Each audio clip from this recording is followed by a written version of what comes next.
Yes, yes, my people. It's your boy Kizzy Talk Sports, and you can call me Kizzy. And we're back with another one. Paid in Arsenal, episode 7. And listen, the Premier League season has started, people. Yeah?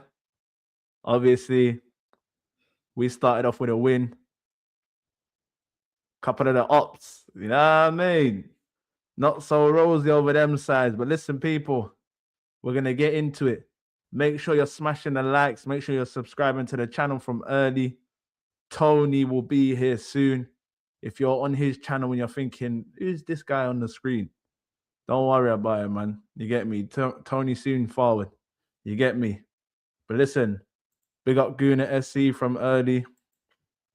Big up Cannon Culture. You get me? Big up Mab, every Ross, Clark.Manutd. Make sure we're smashing the likes here from early. Govern the chat as well. You get me? But listen, I got my boy backstage, man. Yeah? If you know, then you know. Big up the boy. Yeah. My boy Maliana.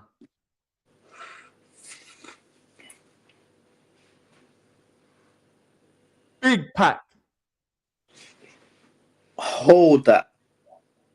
Big pack. I Mido. Yo. I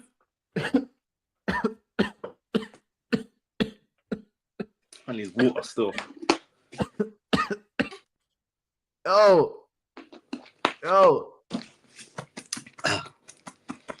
That's the big pack. That's the big pack. You get me? Hey, listen, I can't lie, yeah? I can't lie to you. Obviously, this show is about Arsenal. But the season's back. So it's always nice to crash on the ops. So you're damn right we're going to get into it. You're damn right. You're damn right. Yeah? Obviously, if you know, then you know ABR tomorrow, 8 p.m. Be there or be square, because that's when the real cookings are going to happen. The boy Mido, he's going in a blender. Do you understand? Mido's going in a blender. Like I said, people, if you're just pulling up now, make sure you're subscribing. Make sure you're liking. Tony will be here soon. We've got a couple more other guests as well. All Arsenal. You get me, yeah? Tony will be here soon. Don't worry, people. Big up everyone in the chat. Big up my boy, Cannon Culture again. Big up Madman. Come on, man. Aye, listen. Big up Cannon Culture every time. But listen, aye. Let's start with them scruffy manx, man. You get me? Before we get into the Arsenal stuff, we'll wait for Tony, Rory, and AJ to pull up for the Arsenal stuff. Let's get into them scruffy manx. All I heard was, we're coming to take your chain. It's different this season. Tielemans, Santos, Lemon and Herb. 2-0. Hey, yo, if I'm lying, I'm flying. Ask the man them, my predictions. I said Hull to win the game 2-1. Everyone else had Manchester United to win by a decent margin. I told man, 12:30, Ollie McBurney. If it rhymes, then it rhymes. 12:30, Ollie McBurney. They made the boy McBurney look like Benzema today, rude boy. I'm telling you. Yeah? That little stint at Las Palmas that he had last season or the season before, oh, he's dancing. Yo, the way he was dancing through that midfield was disgusting. Yo, McBurney dropped the shoulder on Tielemans. I said, yo, lad. Yo, McBurney doing them things. I said, nah. But listen, big up, I think it's Ajayi who scored the first goal. I can't remember who scored the second. Mendy. I didn't even give a shit about the goal scorers, if I'm being honest. Bro, Manchester United. Aye. You, man, I've got big problems. I don't care what anyone tells me. I'm not hearing this first game fuckery. I don't want to hear it, bro. From what I saw today, how is Harry Maguire Manchester United's biggest goal threat? And Mbeumo on the pitch. Cunha on the pitch. Sesko on the pitch. Bruno Fernandes on the pitch. How is Harry Maguire Manchester United's biggest goal threat? Like, real talk. I see Saeed say, sorry, 2 seconds before you go. I see Saeed say on his match reaction, yeah, that Harry Maguire is not good enough to play at centre-back. He ain't playing at centre-back in your team anyway, bro. Man's playing in the 9. Man's playing in the 9. You get me? Listen, let me add Tony to the stage, man. Big up Tony every Ross Clark time, man. You get me, yeah? You know what's going on. Big up Tony. Listen, Tony, it was only a week ago that we were telling the ops, just cool, no?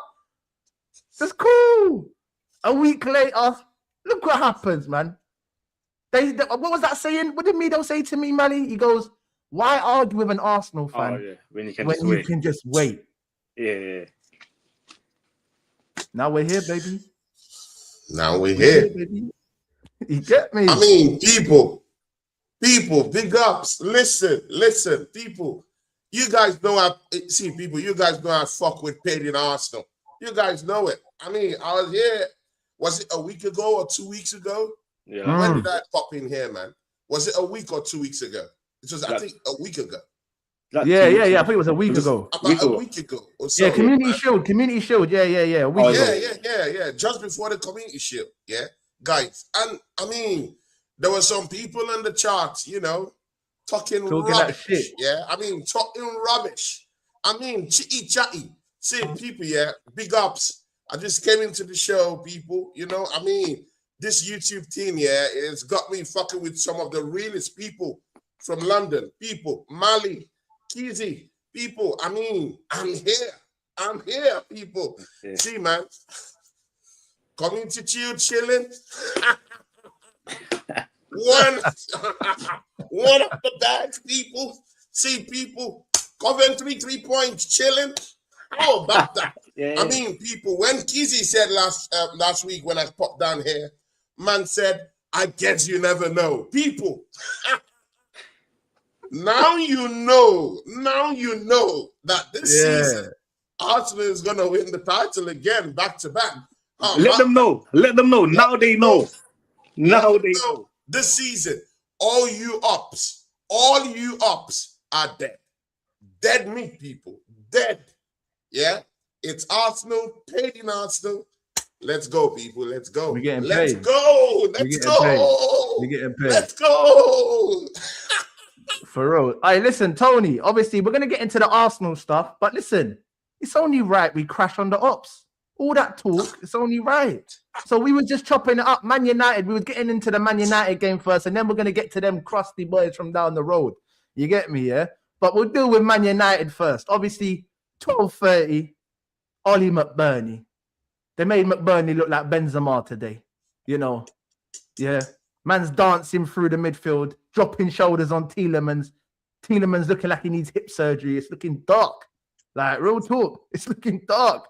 I'm telling you, 2-0 to Hull. I see a lot of people say, yeah, Man United are going to go there. They're going to... Listen, football ain't played on paper. Football ain't played on paper. It's played on grass. And listen, I'm telling you now, I know for a fact, them Manchester United players today, they would have rocked up to that stadium and they said, listen, 40% today gets the job done. 40%. Do you know what I mean? Because they're backed. Listen, people are backing them to be even worse than Derby County all them years ago. Do you understand? Like, I'm hearing people say, what? They're the Cabo Verde of the Premier League. That's what people are saying. They're the Cabo Verde of the Premier League. The disrespect. I big up Cape Verde, first of all. Hey, Cabo Verde laid the smackdown same way, They laid the smack. They said, what? Little man where? Man's going to show you what I'm on. And Hull City done that today. Hull City mashed them up. I'm telling you now, mashed them up, bro. Any Man United fan that's coming out of that game talking positive things, I don't know what you're smoking. Honestly. Because it ain't good for you. Real talk. People, you shouldn't smoke anyway. Yeah, if you do, you do. But, bro, whatever they're smoking, it is bogus. It is bogus. Because these fans are delusional. I'm hearing title challenges. With Harry Maguire in the 9. Are you taking the piss? Harry Maguire in the 9, bro. Luke Shaw left back. Luke Shaw left back. Harry Maguire in the 9. Yo, their biggest positive, their biggest bit of positivity. Bloody hell, what's going on here? Tongue twister. Positivity. Yeah, today was Marcus Rashford. Marcus Rashford. You get me?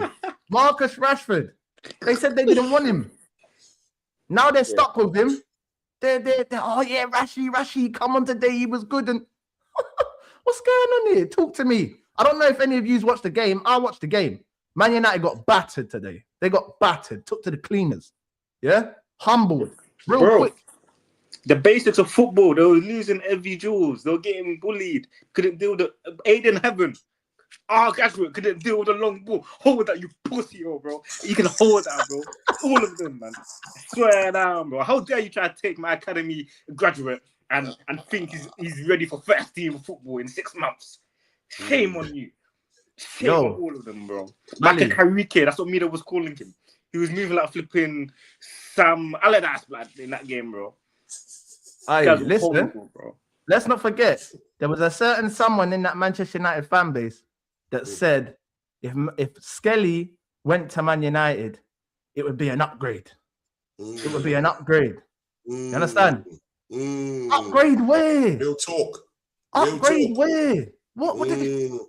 Bro, you man got rats running on your pitch. Upgrade where?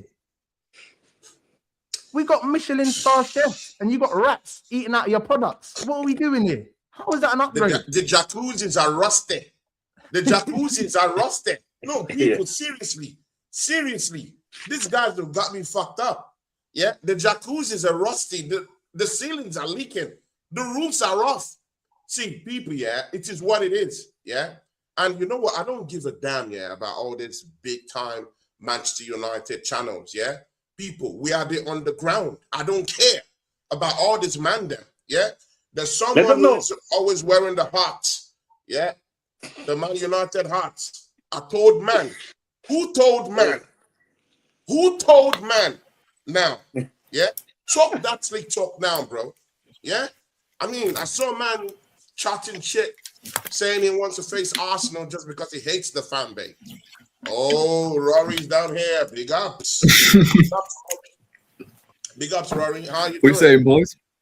I mean, Rory, I saw that clip, you made I feel good, bro, especially Instagram, when, man. I mean, you're the best team in the country and everyone else is war. Do you know what I'm saying? Mostly Man United and Chelsea, they chat a lot of shit, yeah? And just looking at their team today, I mean, people, when we beat Coventry on Friday, I mean, there were so many narratives out there. Arsenal fans, don't talk too much. Come on, it's only Coventry. Only Coventry. I mean, man, come on, man. It's only Coventry. Come on, man. Don't do this. I mean, Arsenal fans, why are you celebrating? I know people like KJ in the charts. I mean, I know you're a Liverpool fan. Yeah, I've gone to do my homework. And I know you're a Liverpool fan, my guy. Yeah? Nah, I'm just fucking with him. See, people, this is how we mess up with this ups this season, bro. Yeah? We're going to put all you people on chokehold. It's simple. You claim that Arsenal, should be very careful about talking about winning against Coventry, and then you turn around and go lose to Hull City. Do you know how Hull actually even got to be here, bruv? It's not like they were the best in the championship. I mean, no, they had to go through the dirt, through the mud to be able to qualify. They were favourites to get relegated last season in the championship. They were favourites. Coventry has even got more street cred than Hull in the streets. I mean, let's don't have to think we don't know that Coventry won the championship last season. Let's not do that. Hull was the dregs of the dregs, people. Yeah? And Man United go down there and fuck it all up. I mean, you talked about Maguire, man. I mean, that rascal is still at Manchester United like that. I mean, no, seriously. That idiot is still down there. I mean, while other people are there defending, I mean, look at Arsenal. We're out here gathering Infinity Stones like Concert and the rest of these captains and the rest of these gallant soldiers. Man United is still, still frolicking with Maguire. Bro, I looked at highlights because I can't watch that garbage they have down there. Yeah. People, I'm not going to sit down there and spend 2 hours watching that Man United garbage. They're dishing out to the fans. Yeah, I ain't gonna do that. I just watch the highlights. Yeah, man. Instead of Maguire to defend, man is out there holding onto other men. People, think about that. Why? Hold him on the left. Why? And then you people have the guts to come at me and tell me that Konsa is not world class. He's not what? Shut that shit up, bro. What are you talking about? Bro, did you see Maguire defend today? Did you see him defend? Bro, I saw him more in the other 18-yard box than what I did his own side of the box. Bro. He was playing striker. Seriously, bro. Let's speak the truth, my guy. And down here, that's a ram. Alhamdulillah, that's a ram, my bro. Yeah, my guy. Yeah, that's not defending. People, Arsenal's gonna win this title. Landslide. By who, man? I mean, Man United. Don't chat shit to me again. Don't talk. Don't say nothing. Don't say any other word. Yeah, just keep it going. And when we get to meet, we'll see in the hallways. You just say your highs, goodbyes. I wanna train for the Champions League. I wanna train for the Carabao Cup. Just say your goodbyes. Don't even come to stand with man. Yeah, that's all I have to say. Man United, bye. Rory, did you watch the game today? Did you catch any of that Man United game today? I only caught up in the second half, so I missed all the action. Pause, but it is what it is. Yeah. Listen, I got fried for saying, listen, I think this has got an obvious sixth place finish written all over it. Especially when they're playing twice a week and they're not even at that stage yet. That's the thing. This is the first game of the season against. Yeah, do you know what I'm saying? Like, for me, last season their squad was cooked anyway. Like, their squad was riddled with an abundance of injuries towards the latter stages of the season, and I was like, I tell you what, if they're playing twice a week, I don't see how it gets better for them. That midfield, that midfield rebuild is looking stinky. I'm not gonna lie. Andre Santos for 50-odd million, who couldn't even get into the Chelsea team. You got Tielemans, who, fair enough, I rate that signing, but again, he needs to be alongside legs in midfield, innit? Pause. But yeah, if you want to get the best out of Tielemans, you actually need legs. Otherwise, it's not going to bode well. And then you've got Bruno, who, again, I've never really rated, but of course, Man United fans are going to wax lyrical about him and whatnot. You look at their front three and they still don't have a competent striker, and the striker they have at the club already doesn't even start for them. You got bloody, what's his name, Dorgu at left wing, who's predominantly a left back. I don't even know what he is, to be honest. And then you've got Mbumo Kinder Bueno on the right hand side, who has fallen off a cliff since the turn of the year, or should I say, actually, since his move to Man United. He's been a shadow of a player, if you ask me. So, and then don't get me started on the defence. Although, to be fair, I do rate the goalkeeper. It's just the defence. You got, who do they play at right back? Bloody hell, is it Dallo or who do they play? They played Mazarawi, Harry Maguire, Heaven, and Luke Shaw. It stinks. I'm not gonna lie. Oh yeah, Heaven. That's that same guy who we sold for 2 million, and apparently Arsenal got fleeced by that call. You can tell why he cost 2 million, by the way, because you know what it is with Heaven, yeah. I mean, right now, let's be honest, he would be what, 5th choice, 6th choice. He wouldn't even get the under 23s at this rate at Arsenal. Aiden Heaven. He's not even in consideration, bro. What are you talking about? Respectfully, come on, bro. There's levels to this. Yeah, that's what I'm saying. You know what I mean?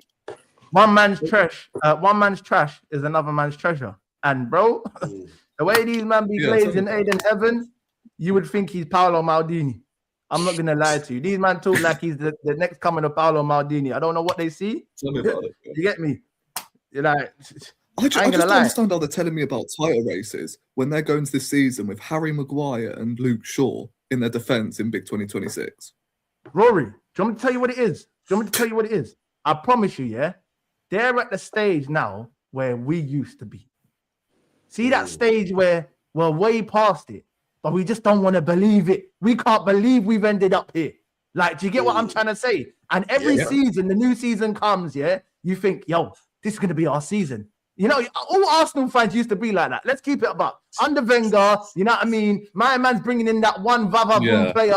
You know what I'm saying? Yeah, and we feel, oh my God, Sanchez, Premier League, Ozil, Premier League. Like, you get what I'm trying to say? And you don't understand, yeah, until you actually start going to certain places and getting fucked up that you're shit. Do you understand? I only realized we was actually fucking shit like that, yeah? Obviously, we knew we was bad.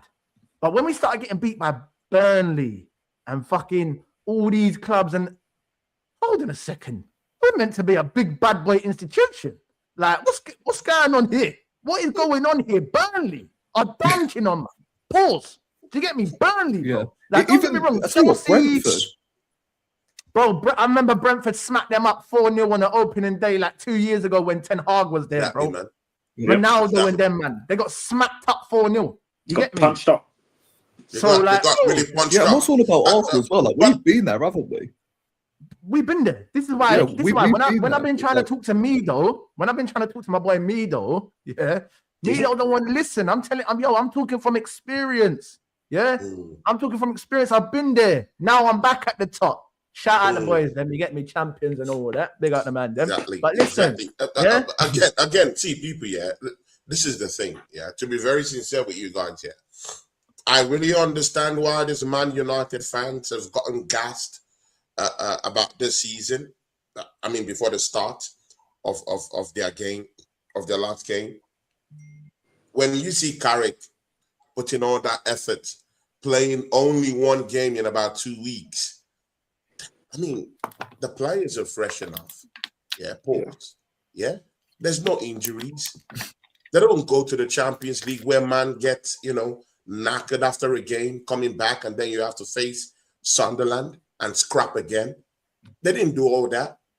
They didn't have to play in the Champions League on a Wednesday and then play another game on a Saturday against maybe a team like Wolves, and then on the next Tuesday you have to go play the Carabao Cup again. That was Arsenal's reality last season. But this man's only having one game in 1 week. So why wouldn't, come on, man. Why wouldn't they win games to get them to that position they got to last season? So that's just what's just really messing up with their heads. And we told them, even last week when I came down to the show, we touched on that just a little bit. How can you be playing one game in 1 week and then suddenly you're going to be tied to challenges next Tony, season? Doesn't work like that. Do you know what it is? They've seen us drone this gal at the club and they think they're on our level. Yes, that's what happened. That's not you. Yes. That's what it is. They've seen us rookie bare gal and get bare numbers. Now they think they can do the same thing. That's not your archetype. Exactly, man. You guys. Exactly, man. Sorry. They think we're getting all these BBL girls out here, and they want to join in. They want to join in the action. They don't know that this BBLs cost money. It costs money, people. Yeah. It costs cheese, my guy. It costs cheese. I mean, you have to give them the money to get the facials done, the nails done, the BBL done, the face done. The manies, the pedis, all of that. Man United, you are not on that level. You are not on that level. Our level is different. We'll fly different. Our taste in women is different. Our taste in everything is different. Our jacuzzis come with aluminium scraps, bro. And gold plaques. People, your jacuzzi come with rust and dead, man. People, come on, they're buying second-hand jacuzzis and that. We're different. Just know your level, Man United. Know your freaking level this season. Know your level. Wait, again, Tony. On a serious note, Robbie said it, Robbie said something very important. We've been there. On a more serious level, we've been there. But the true understanding of that won't hit them, because it's going to get worse. It's going to get worse before they actually even get to the top. Carrick is not the kind of manager that's going to propel them to that kind of success that they're looking for. They might have to hang around with him and see if they can, test the waters. But again, can that manager draw the big-time players Does he have the tactical nuance? I'm sorry, mate. He might have been a good player for Man United. I don't think he's that guy to actually get them to the next level. I don't think so. But again, I like what's happening to them. It happened to us. Everyone was laughing at us, taking a piss at us. This is what you get to experience right now. Who's laughing now? Who's the donkey now? Yeah, the donkey. Man United fan. Who's the donkey now? Who's the donkey now? Yeah. Who's the donkey now? I big up my brother DK every time, man. I mean, it is what it is. Hey, listen. Obviously, I want to move into Spurs because obviously it's Arsenal, innit? But we got to just crash it on the ops quickly. But before we do move into Spurs, I just want to state this fact because this is factual, by the way. Shout out the United Strand. Because my man has gone 686 days without a trim. He is 54 days off 2 years of going without a trim. That would be 2 years. The guy even tried to cheat the system as well, didn't he? No, Man United have not won 5 games in a row in nearly 2 years. 54 days from 2 years of winning 5 games in a row. And you think you could chat to me? Are you taking a piss? Brother, yo, the man looks like a dog. Like, no disrespect to him, but yo, the trim is mad. I've never seen even tried to get braids. Yo, I thought Hagrid from Harry Potter was bad, bro. I'm telling you, yeah. My man's thing is like, bro. Yo, I'm not even joking, yeah. It's out here. It's all like, bro. Listen, it's mad. It is mad. 686 days without a trim. No way, bro. That's mad, bro. No and I way. thought I was bad. I thought I'm thinking, what? I need a retwist. Man's needing a little retwist and that, but yo, the United Strand, yo, Mally, you know the worst thing about it? The man's called United Strand. The man's not even stranded. All he wants is his club to win 5 games in a row, bro, and they can't even do that. I'm hearing before the game started today, yeah, we're 2 down, 3 to go. Well, you better start from 0 now. You know what I'm saying? You better start from 0 now. I heard Said was on the floor today, people. I heard Said was all over on the floor, my guy. Look at the bro. Yeah, man was scrambling on the floor and all that. I appreciate it. Hey, listen, shout out United. Big up everyone on the panel. Big up the chat. I just want to shout out United Strand quickly. Yeah, that white chocolate Chewbacca is going through hell right now. Listen, at the end of the day, yeah, let's get into the Spurs stuff, yeah. Obviously, I don't really care about Spurs, but they got smacked up as well. Everyone's getting smacked up around us. You get me? Like, I was hearing, big up Deji Spurs. Domination in the location. If you know, you know. Big up Deji. That's my friend, my personal friend. Big up. But I heard Deji say, what? Their best place to finish second this season behind Arsenal on the catch-up. I know Deji's a madman. Yeah, I know Deji's a madman. He's deluded. Yeah, he's deluded. This is next level delusion. And this is I hope this is an advert that you don't do drugs, people. Yo, this is how you know that Spurs fans, the United fans, they all look at Arsenal and think, yo, now Arsenal can do it. We all believe we can do it. We've got that go juice. Pause. Like, we all think we can do it. You know what I'm saying? We're just gonna wake up and win the league. It don't work like that. Go juice. Yeah. It don't work like that, my guy. Yo, for me, Brentford today. See this whole Keith Andrews thing. I know it was last season. People questioned him. Everyone thought Brentford are going to get relegated. Yo, do not be surprised if Brentford push for top 5 this season, bro. Yeah? Because I can't lie. Huh? Nah, I'm not. Listen, them man are a solid top half team, but I don't see Europe yet. Bro. I don't think you're actually understanding. Their home ground is a fortress. Very rarely do they lose there, yeah? I think Arsenal's the only team to win there in the last, 18 months or something, bro. It's mad. Yeah. Do you understand? Yeah? Only Arsenal, and I think Did they finish 1 point off Europe or something? Didn't they get Europa League or conference or something? No, they missed out. No, they didn't. On the last day, if they won at Anfield, they would have got Europe. They missed out on that. But again, you guys are totally forgetting. I completely agree with you. No, they lost out on goal difference, actually. This season, they're pushing hard for that. This season, I think so. I mean, when Man United is being getting done by Hull City, yeah, Big up the boy as well, man. I mean, there's chances for this other team to just creep into that 5th, 6th level. And when teams like Newcastle have gotten, their team ripped apart by all these football clubs that have actually gotten their players or taking their players off their hands, I mean, it's viable. Even Brighton are losing players. I mean, they lost, what's that ancestor's name that went to Chelsea? What's the ancestral spirit's name that went to Chelsea? Welbeck. What's the guy's name? What's the striker's name? It's an ancestral spirit. Come on, guys. What are we doing? Come on. What are we doing? Yeah? Welbeck. Yeah. Welbeck is off. Yeah.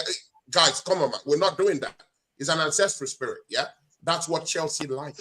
That's what they like. Yeah, they're into that kind of thing. Yeah.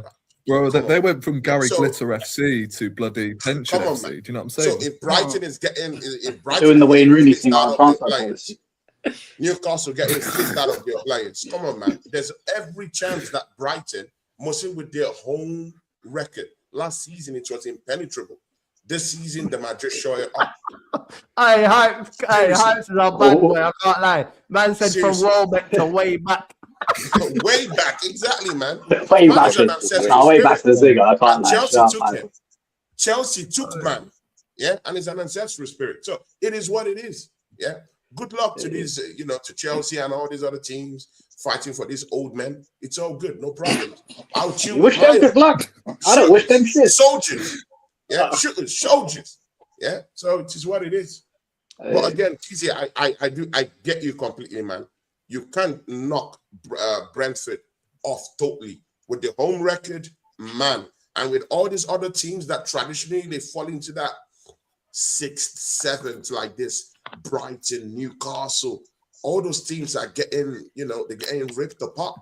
So, I mean, it's only fair that Brentford and all these other mid-table teams that have half decent teams and good home records can just, gazum the deal and look at those Conference League places and Europa League places and say, let's talk about it this season. How about that? It's not even just the home form. They play good ball. They play good football, bro. Like that first goal, the link up. Yo, it's not even just about the first goal. If you actually watch them through a game, yeah, they play good football. Patterns. See Brentford. I think if I'm not mistaken, Brentford and Brighton and that, these clubs are they're based off data-driven stuff. Do you understand? Yeah. So their styles and patterns come from data. Yeah. So these men are changing it up nearly every week, but it still looks the same. Do you get me? Because it's so fluid. It's so fluid. The system's so fluid, and everyone understands their role in the system.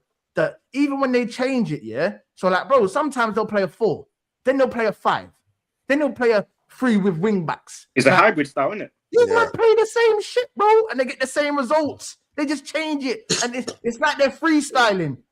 But they're the best freestyler I've ever seen in my life. I promise you.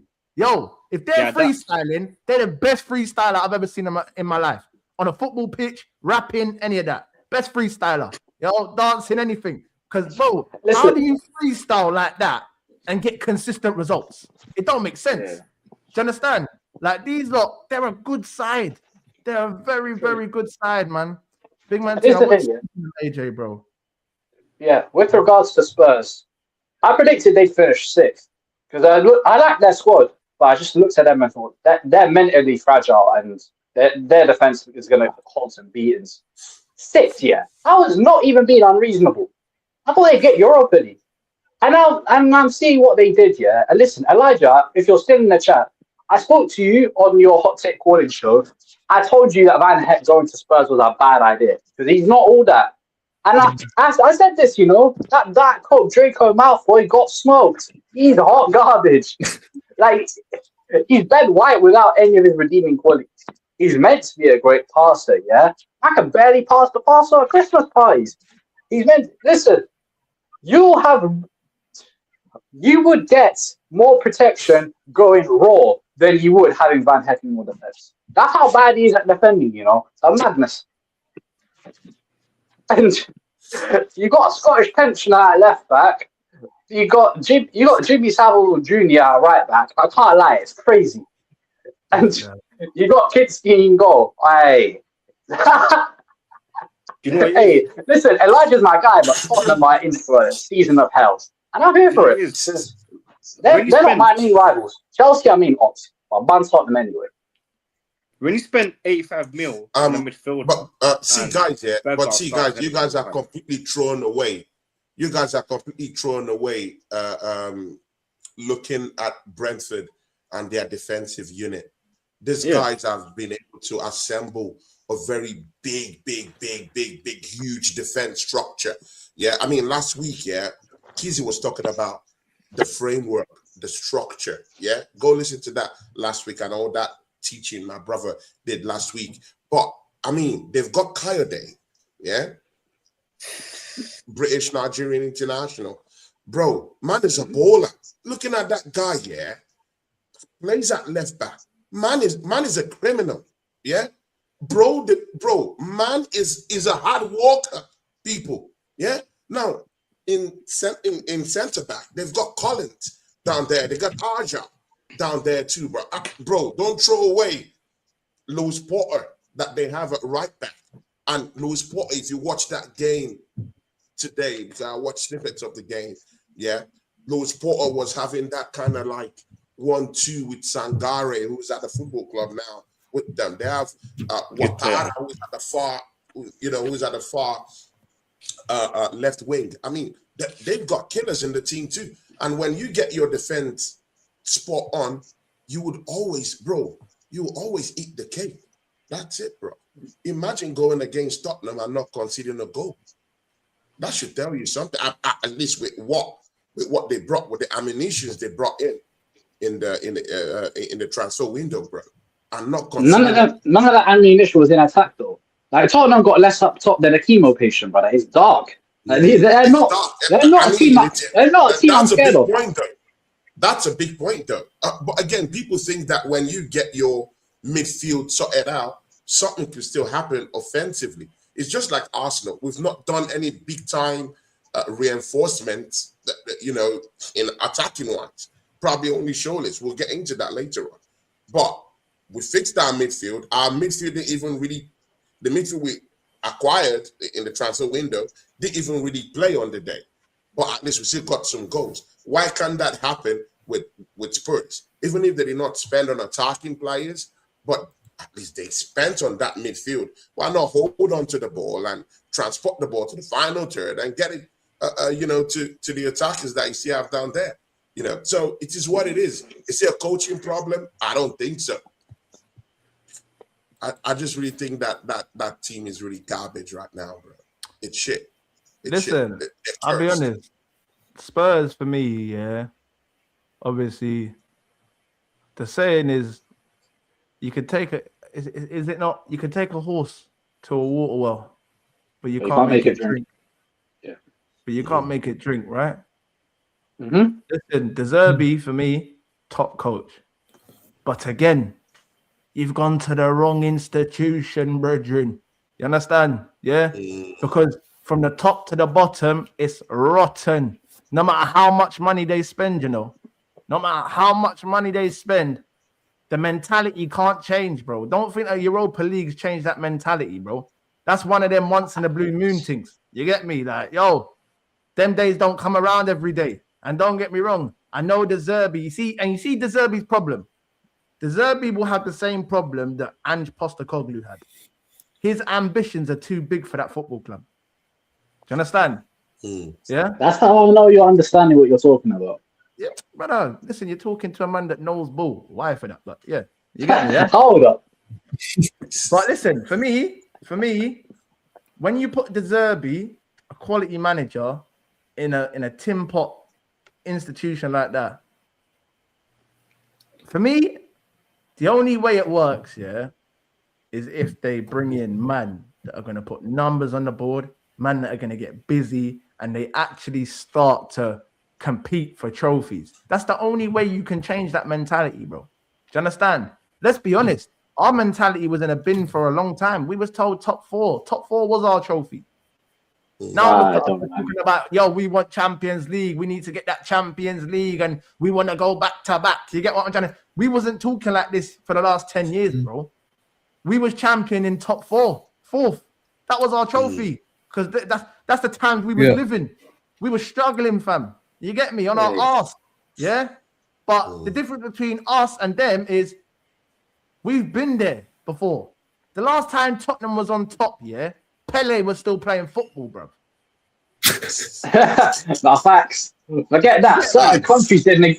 Certain countries on the motherland didn't exist. Bro, PSG weren't even a football club. What are we doing here? Paris Saint-Germain was created in 1970 when they broke away from Paris FC. Yeah, Paris Saint-Germain, bro. The last time Tottenham won a league, if I'm not mistaken, was like 1963 or something. Forget about it, bro. You man ain't used to this. You get me? So don't get me wrong. In terms of the big six and that, you're there to make up the numbers. That's for TV revenue and all that. You know what I mean? That's the you know when they add a bit of panache, a bit of je ne sais quoi on something, even though it's shit. You get me? You know when you look at something in the shop, say you're going to buy a food or something, and they put a nice little swazzy word on it, so it makes you want to buy it, and then you try it, and it tastes like utter shit. Do you understand? That's Tottenham Hotspur. You get me? It looks all right, and you actually taste it. You say, "What the fuck is this? What the fuck is this?" You know what I'm saying? Like, what is this shit? You get me? Yeah.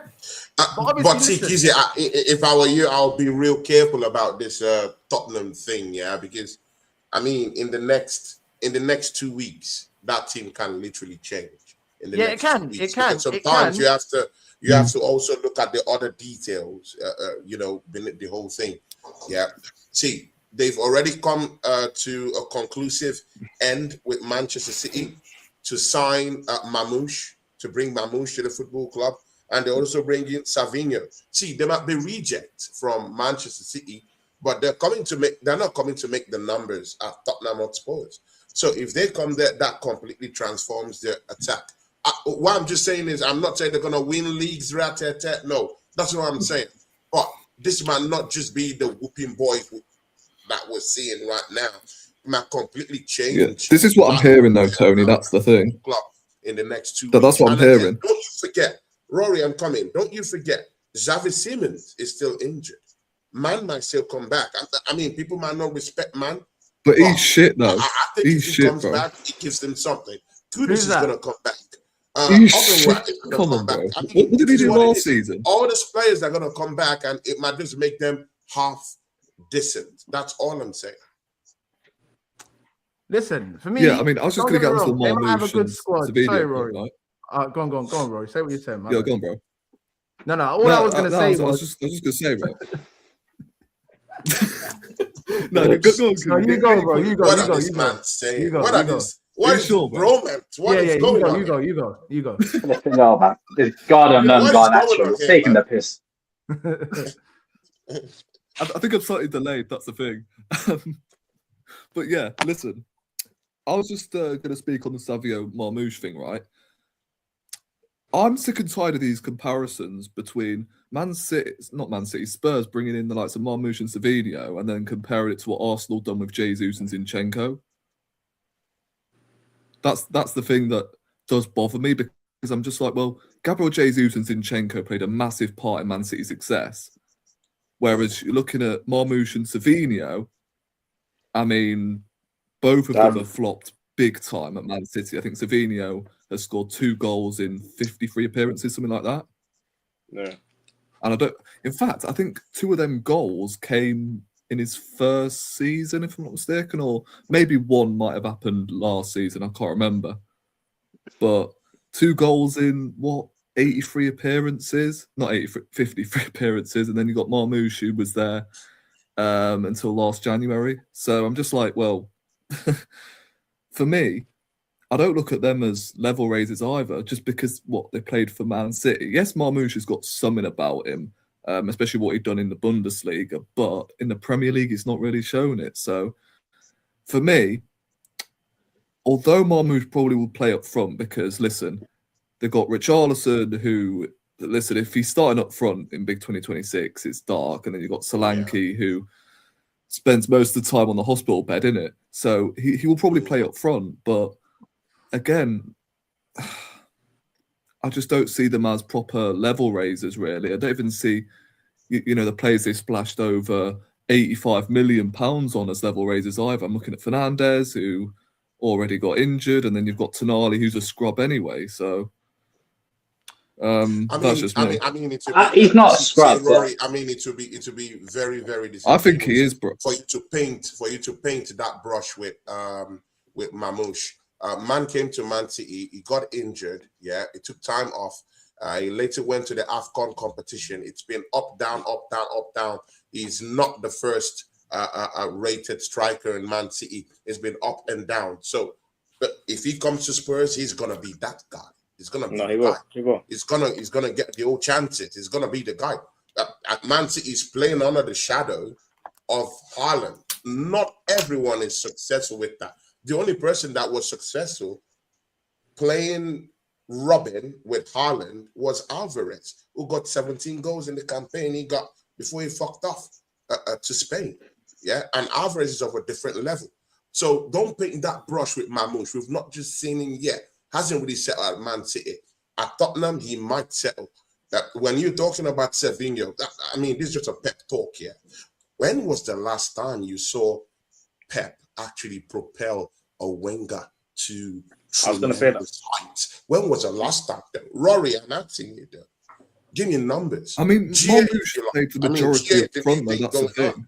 But look, who is that guy that Pep has set on stone as a Wenger to actually improve, be successful? Who in the last 10 seasons? I get it, but Mamouche has been playing the majority up front, though, hasn't he? No, not Mamouche. I'm talking about a Wenger. Okay. We'll finish the story of Mamouche. We're talking about Savinho. Okay, Savinho. Who is that right, Wenger okay. in the last 10 seasons that has actually succeeded under Pep? In the last Sterling? Probably Sterling. Sterling. Mahrez.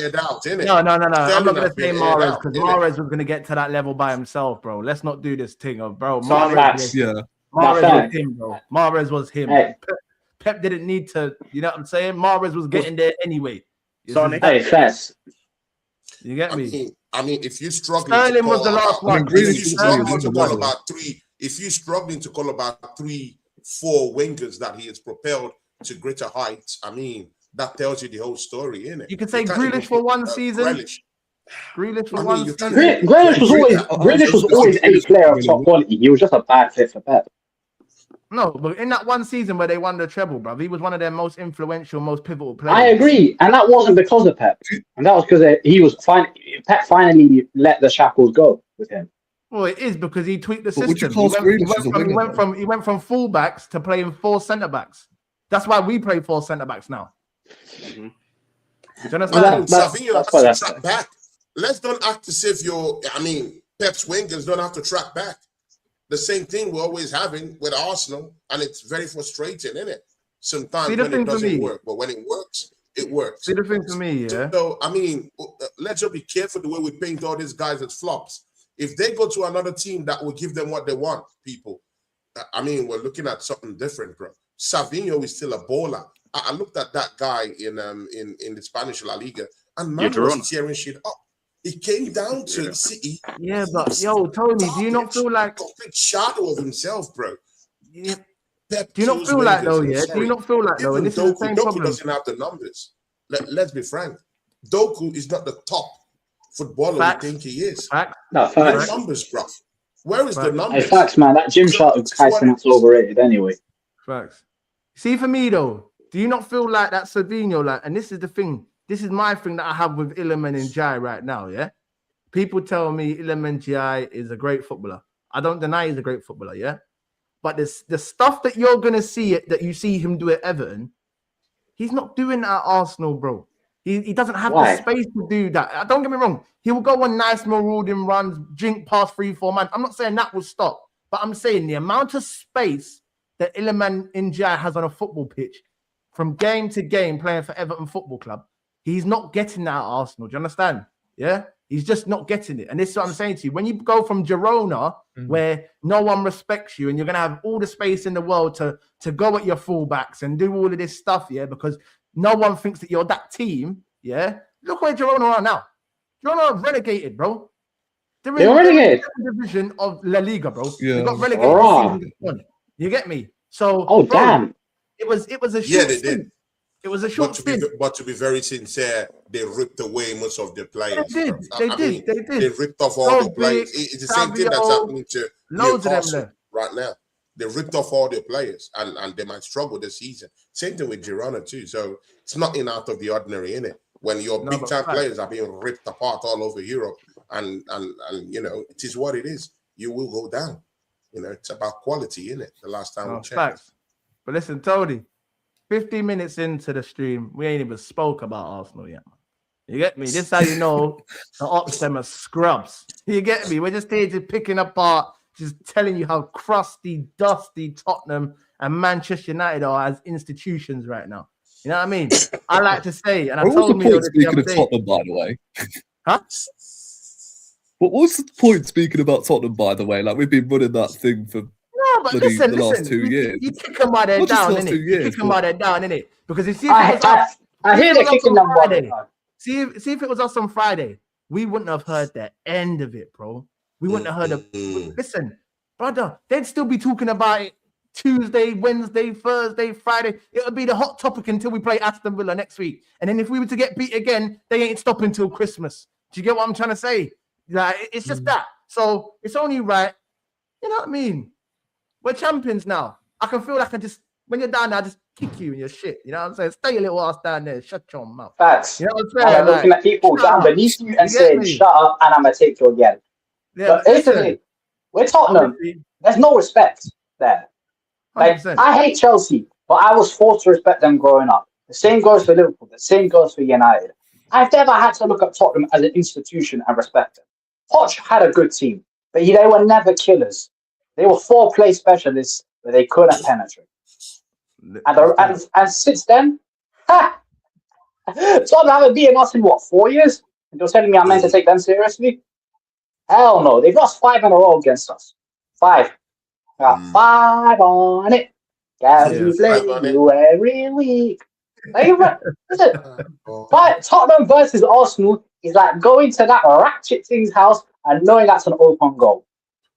Facts. That's exactly what it is. Make sure to wrap it though, because I'm not trying to get radioactive hunger. Yeah, listen, before you start getting mad and that, let's move on from these crusty ops in it. You get me, yeah? Obviously, paid in Arsenal, we've come to talk about Arsenal. And listen, Arsenal done what Arsenal do.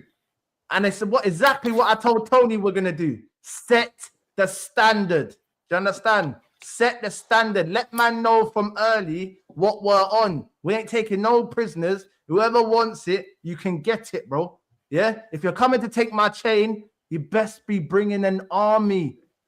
They didn't believe in us. They thought we was lying. I didn't even have to get to you to do you any damage. I let Howe and Brentford and all of these crusty man just deal with you, bro. You know what I mean? But listen, Arsenal, Friday night football, first game of the season. It's only right the champions open up. And we opened up the right way, how it should be done. Do you understand? Yeah? Dealing with, the championship champions. Not no playoff winners. The champs. The champs. Do you understand? We dealt with the big fish in the championship. Yeah? Over 97 goals or something last season these men scored. They didn't score no goals on Friday night, baby. I ain't gonna lie. They didn't score no goals Friday night. You know what I mean? It looks like certain man, I hear it. You know what I'm saying? 3 goals from attacking players. Not defenders. Not set pieces. You know what I'm saying? 3 open players. None of that NFL nonsense. You know what I mean? They told us we can't play ball. Bro, I can't lie. I saw a whole load of good football being played. Hold on. You nearly said something bad. Yeah, I nearly went mad, but I saved myself. I can't lie, yeah? But listen, obviously, for me, I know Saka, Havertz, Erdegaard got man of the match. Rory, listen, don't say I didn't tell you so, bro. Yeah? Community Shield, Premier League opening day, Odegaard's coming for redemption. player of the season, PFA player of the year. I'm telling you, Odegaard's coming to clean up this season. God willing, he stays fit. I'm telling you, he's causing a madness. But anyway, that's not even the player I want to talk about. They took the piss out of us for not getting Vinicius Jr. Well, don't worry about it. Talk that slick talk, brother. Anyway, talk. Solicinho. Yeah. What? That's the sound of the... What? That's the sound of Tzoliz. People, yeah. I come from a place where we don't fuck with the police, but people, man, Tzoliz. All my days. This man, man. See, people, man. I'm just as well join the FBI. Bro, seriously, man. This guy, what? Oh my days. I'm gonna allow you to finish up, Kizzy, man. It's just that this guy, man. I mean, this is what it is. We have to arrest that guy that did that song for Tzoliz, bro. We have to arrest that guy. That's the only guy we need to arrest. Yeah, at Arsenal. Who did that song for Tzoliz, bro? He needs to be arrested. Yeah, I forget the arresting thing. Yeah, I told you, I got some boxing gloves in my room. You need them to go punch him up. That's the only problem I've got. Listen, I can't lie. You want me to wrap it up on Tzoliz? Why? Oh, yeah? Why? No, but listen, let me just quickly pass it to Mali. Quickly, Mali, I know that's your guy. Yeah, you do the good stuff. Surviving Martinelli. I got me a winger. That does the basics very well, man. He looks up. He knows how to beat a player, can beat someone from the outside. He has good end product. What can't he do, bro? Every time he picked up the ball, I was thinking, what's gonna happen? What's gonna happen? Right. Bro, 35 M's. For 35 M's? Bargain, bro. But listen, we're all calling him the Trossard replacement. By the end of the season, we might even call him better than Trossard. Big up Trossard, because Trossard was clutch. But the way this shoot is moving, Club Brugge, another 45 M's. I'll show it to you. Don't worry, bro. Signing, bro. Listen, he's done way better than I thought he would. But it's 2 games into a 55, 60 game season. No, but it's only 2 games in. No. We ain't doing this. Stop your shit. No. We're not doing this. Yeah, listen to me, bro. No. Let me flow.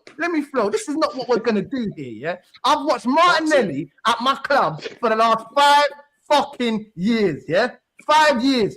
The brother gets the ball, he looks down, and he runs into dead ends, cul-de-sacs. Yeah, nowhere to go. No va-va-voom, no je ne sais quoi. He's meant to be Brazilian, and he's Bolivian. Yeah, there's nothing Brazilian about this shoot, bro. Yeah, then you're gonna tell me about it's only 2 games in. But furthermore, he's played 6 games in an Arsenal shirt. Yeah? 6 GA in 7 games. They might be preseason games. But listen, yeah, from when I hear about all the rivals saying, oh, yeah, well, preseason means this and preseason means that. Now I'm hearing it's only... Listen, forget about that. What I'm saying to you is I've seen more in 2 games than what Martinelli showed me in the last 3 years, mate. Yeah? And that's a fact. I've seen more in 2 games than what Martinelli showed me in the last 3 years. And it's no disrespect to Martinelli, because I know he turned up in the Champions League last season. But don't forget that you scored 1 goal in the Prem, bro. 1 goal in the Prem.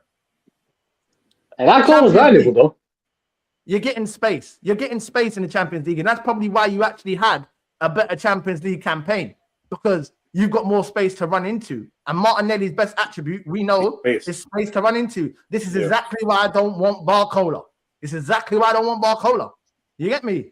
Thank you. These men need space. And unless you're playing Champions League football, you're not really going to get that space, bro. This is why my guy Solicinho, not Tzoliz, Solicinho. Yeah? See my guy Solicinho. He don't need pace. He's a baller. He's technically... See up here.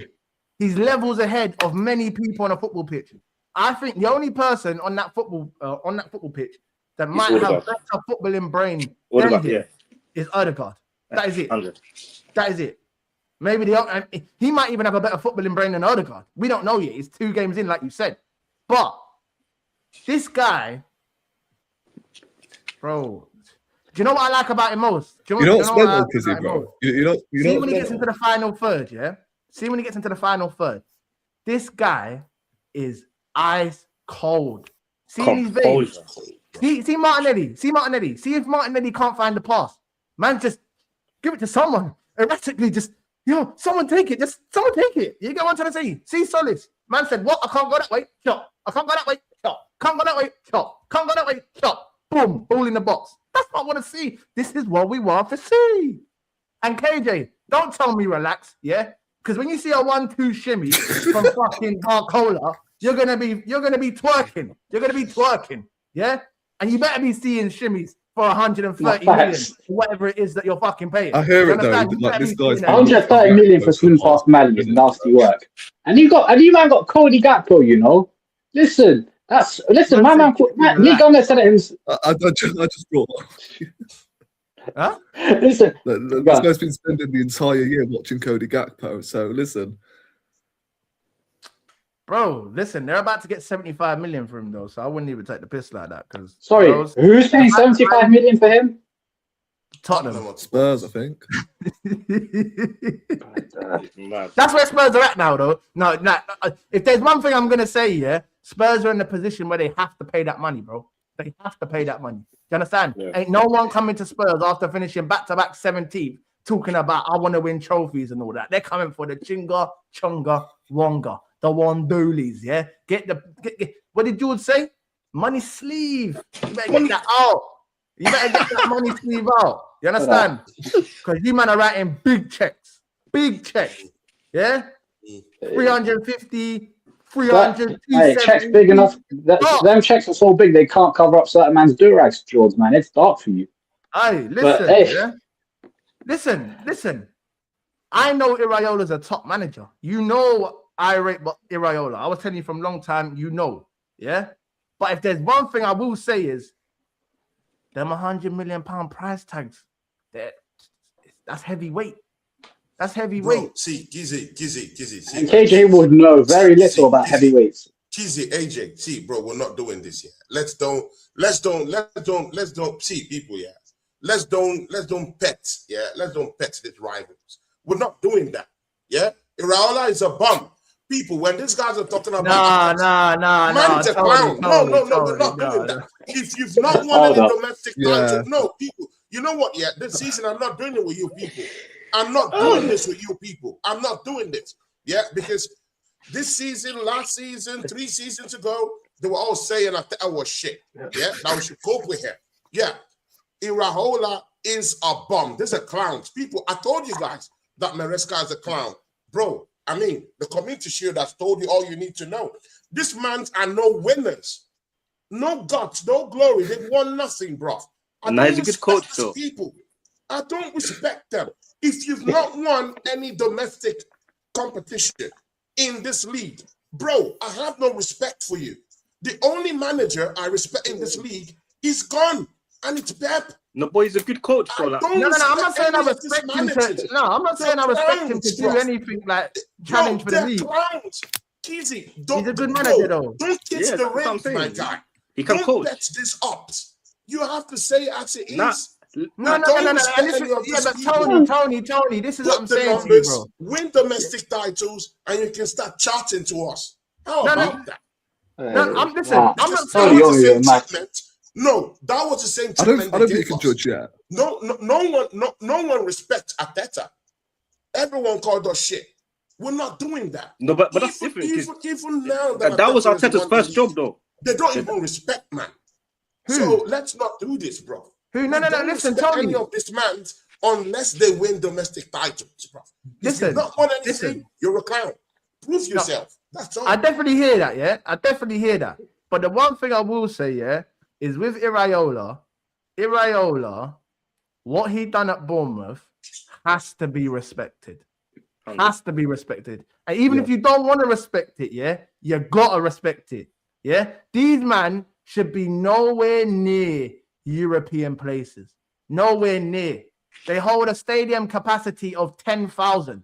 They should be nowhere near the Europeans. They shouldn't even be in the Premier League. Do you understand? Obviously, Eddie Howe done a good job to get them there. They then got relegated. they come back with, I think it was Scott Parker or something like that. Yeah. And ever since Scott Parker left and Iraola went in there, they've gone from, listen, let's not forget, they got slapped by Liverpool. Was it 9-1? 9-0. Was it 9-1 at Anfield? 9-0. Yeah. 9-0, bro. 9-0 at Anfield. They got slapped. Yeah, under Scott Parker. No matter what he did at Bournemouth, he's now in the bigger leagues. He's now in the bigger leagues. I understand that. He needs to prove himself, and that's what we're going to follow. We're going to follow 100%, the money. We're going to follow the 100%. Success, yeah? That's what we're going to follow. So, bro. Yeah, but I'm not saying Liverpool will challenge for the league, you know. It's I'm not all saying over. that. Let's see what he does as a manager for Liverpool. That's where the talk is. Do I think he's going to do it? I don't think so, my guy. I don't think it's okay, cool. But is he a bomb right now, though, Tony? Because he has to prove it to us. I'm not saying they're going to win the league, though. I'm not saying they'll win the league. Go on, Rory. It seems like you're deciding two different things, Tony. Like you're saying he's a bomb right now, but then in the same breath you're saying, "Oh well, you don't see it working out." So is he a bomb right now, or do you just don't see him working out at Liverpool? Bro, I don't see him working out with Liverpool. Okay, but you just said that he's a bomb. And he's going to flop real bad. Yeah, but yo, Tony, if you actually look at what their style of players that they're asking for, yeah, I'm not saying he's Jurgen Klopp, but if you look at his rock and roll version of football that he plays, yeah, them 4-3s, the 4-2s, the 3-2, that's what Liverpool are about. Yeah, it's much. That's what Liverpool are about in this modern generation. But what's the structure that they have down there, though? Konate has fucked off down to Real Madrid. That's his problem. That's his problem. That's his problem. That's his problem. So you have to look at all these things. Do you have the 100%, bro? Do you have the minerals down there at Liverpool to play the same high octane rock star kind of football that Klopp did with that team? The answer is no. Why do you think that? So he's gonna go through the dirt, innit? Well, why do you think they're signing that Minty guy from Brighton? Because he's a aggressive presser. He can press. Listen to me. Their biggest problem for me, I don't think it will be so much the attacking line. No. I think it will be the connections from the defense to the midfield. I think there's been too much change. Yeah. There's been too much change in that back line to not be a misbalance between the two. Yeah. You get me? That's been a fluid team. The core has been fluid. Konate's been there, 6 years? And so. Yeah. You know what I mean? Like, I know Salah's gone. Shout out Yassa TV in the charts. Big up Yassa. Big up my boy Yassa. The only Chelsea fan I rate in this whole space. Big ups, man. That's my brother. That's my guy, man. No, yeah, Yassa's a real one still, man. Yassa's the bro, man. But listen, obviously, what was I saying there? I lost my track of thought. You talk about the balance from yeah. So there's obviously a mismatch. Obviously, the core was there for a long time. Do you know what I'm saying? Yeah. And obviously, for me, I'm not saying Liverpool are going to go on and win the league or nothing. But what I'm saying to you is, Iraola going in there, it's the style of football that they want. Yeah. And for me, when the fans can relate with the manager, you've got a better chance of see Slot went in there, yeah, but Slot never really connected with the fans, not himself or footballing wise, because you could see it as he's gone in there and man just basically stripped the whole thing. He was doing it bit by bit in the first season. He only tinkered a little bit, yeah, but then by pre-season, bro, I see these man play Japanese all-stars in pre-season get brocked up. I said to KJ straight away, I said, yo, you man ain't winning shit. Yeah, from time when I see man getting brocked up by the Japanese All-Stars, I said, yeah, finito. I don't even need to see 38 games. It's dark. Man said anime arse whooping, bro. That's dark. Listen, but this is what I'm trying to say to you. See, for me, this thing about connection you're talking about, bro, I don't really think that's what is going on right now, my guy. This is the TikTok generation, bro. The only kind of connection this TikTok fans want to see is win them some goddamn trophies, man. If you're not winning trophies, this man them don't respect you. Yeah, but hold on. No. Can you see what's happening to Man City? Your manager done that. Man City fans just started, bro. They've turned on the manager now, bro. Bro, if you're not winning shit, bro, these people will turn against you, bro. There's no connection. No but as loyalty, Arsenal my fans, guy. we can't say that, bro. As Arsenal fans, we can't say that, bro. Listen, your manager is built off that. Guys, bring your water bottle, guys. Bring your boots. Bring your shin pads, guys. I want to feel energy, guys. You know what I'm saying? That's all you ever hear, bro. But again, They don't want to feel something. But again, you would admit, Kizzy, that Arsenal fan base is one of the most divisive fan bases ever, bro. Since Mikel Arteta came down here, bro. Not everyone likes him. Even still, we won the title last season. It's not everyone's cup of tea. We're still divided. But Liverpool are like us, bro. They're passionate, bro. The guy. So it is what it is, isn't it? Yeah, but listen, I see people. Listen, see this here. Football has moved on from Fergie, Wenger, Mourinho, Klopp era. Listen, I'm not saying it hasn't, yeah? But what I'm trying to say to you is when you're a club that's built on connections, yeah? Like Arsenal, yeah? Arsenal built on connections. Look at Arteta right now. Bring your boots, bring your shin pads, all of that bullshit, yeah? Liverpool, when they see Klopp go, yes. Like, brother, they're an emotional club. They're an emotional. We know the history about Liverpool, yeah? So you say it's not about connections and all of that. Bro, I'm telling you, the connection. No, I'm talking about it of this age, bro. I know what you're saying. I know what you're saying, yeah? But what I'm trying to say to you is, my guy. Bro, I hear you, and I feel what you're saying, and I know it's true. But, bro, man, fuck all that connection. The only connection this guy's Tony, that's what they're built on, is though, bro. winning some goddamn trophies, bro. Yeah, but that's their foundation. That's what I'm saying. It's the TikTok generation, bro. Bro, that's what they want, clips for TikTok, bro. They want the team to carry it, bro. That's what man want to see. Fuck all this connection. No one wants all this connection. The only visible connection we get with fans of this era right now is win them some goddamn trophies. If you're not doing that, no respect. Bro, take it. Bro, Maresca just lost the Community Shield and it got this man turning on him, bro. They got videos. Man City fans got videos on TikTok saying, get this manager out. Bro, get this manager out of here, bro. We don't want to see that. Bro, no, I'm talking of Maresca. Just because he just lost the Community Shield, bro. They want him out. To be fair, Maresca's our farm anyway. Hold a second. If you're not winning trophies, if you're not winning the flashy anything, bro, connection is out the way. Win it and get the connection of the fans. That's what I'm saying. Listen. I very highly doubt that Man City fans give a shit about the Community Shield. I think what it comes down to, is they've lost Pep Guardiola. And watching that game against Arsenal, they've realized they've lost fucking Pep Guardiola, mate. Because let me tell you something now, a Pep Guardiola team ain't getting fists up like that against Arsenal. I don't give a shit how Pep's been over the last 2 years. They were shit last season and still blocked us up twice. You get me? So it just shows you it's not about the TikTok thing. These men are shook, bro. That's why they're taking the piss out of Maresca. Because the season ain't even started and they're saying, shit, boy. If Arsenal are blocking us up 3-0 in the Community Shield, what's going to happen when they come to the Etihad? A place they ain't won in about 11 or 12 years or something. What? 3-0 in the Community Shield? It might even be 5-6.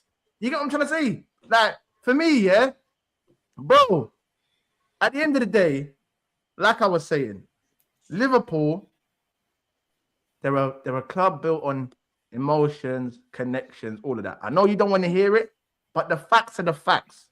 You get me? Your manager wouldn't go on about it so much if it wasn't important. When my man's there in the changing room with a light bulb, with 25 men standing around him, talking about, I want you to feel it, guys. When you're out there, guys, I want you to feel the passion, guys. Yeah? It's true. I'm not saying it is. I'm not saying that's what it should be, but it's the facts. We know today, yeah, from if you fast forward back 30 years, you look at the footballers, they're all hard men. See the footballers of today, they're soft. They're soft. It's as simple as that. I don't give a shit, they're soft. Yeah? So you know, like, bro, these things matter. To you, you couldn't really give a shit. But I'm telling you now, within them walls of football clubs today, connection, emotion, all of that, it makes sense and it's all built around, and that's how you get the connection from that's all you, bro, what does Arteta say? If you ain't connected from the top to the middle to the football pitch, it's not going to work. Mm-hmm. It's not going to work.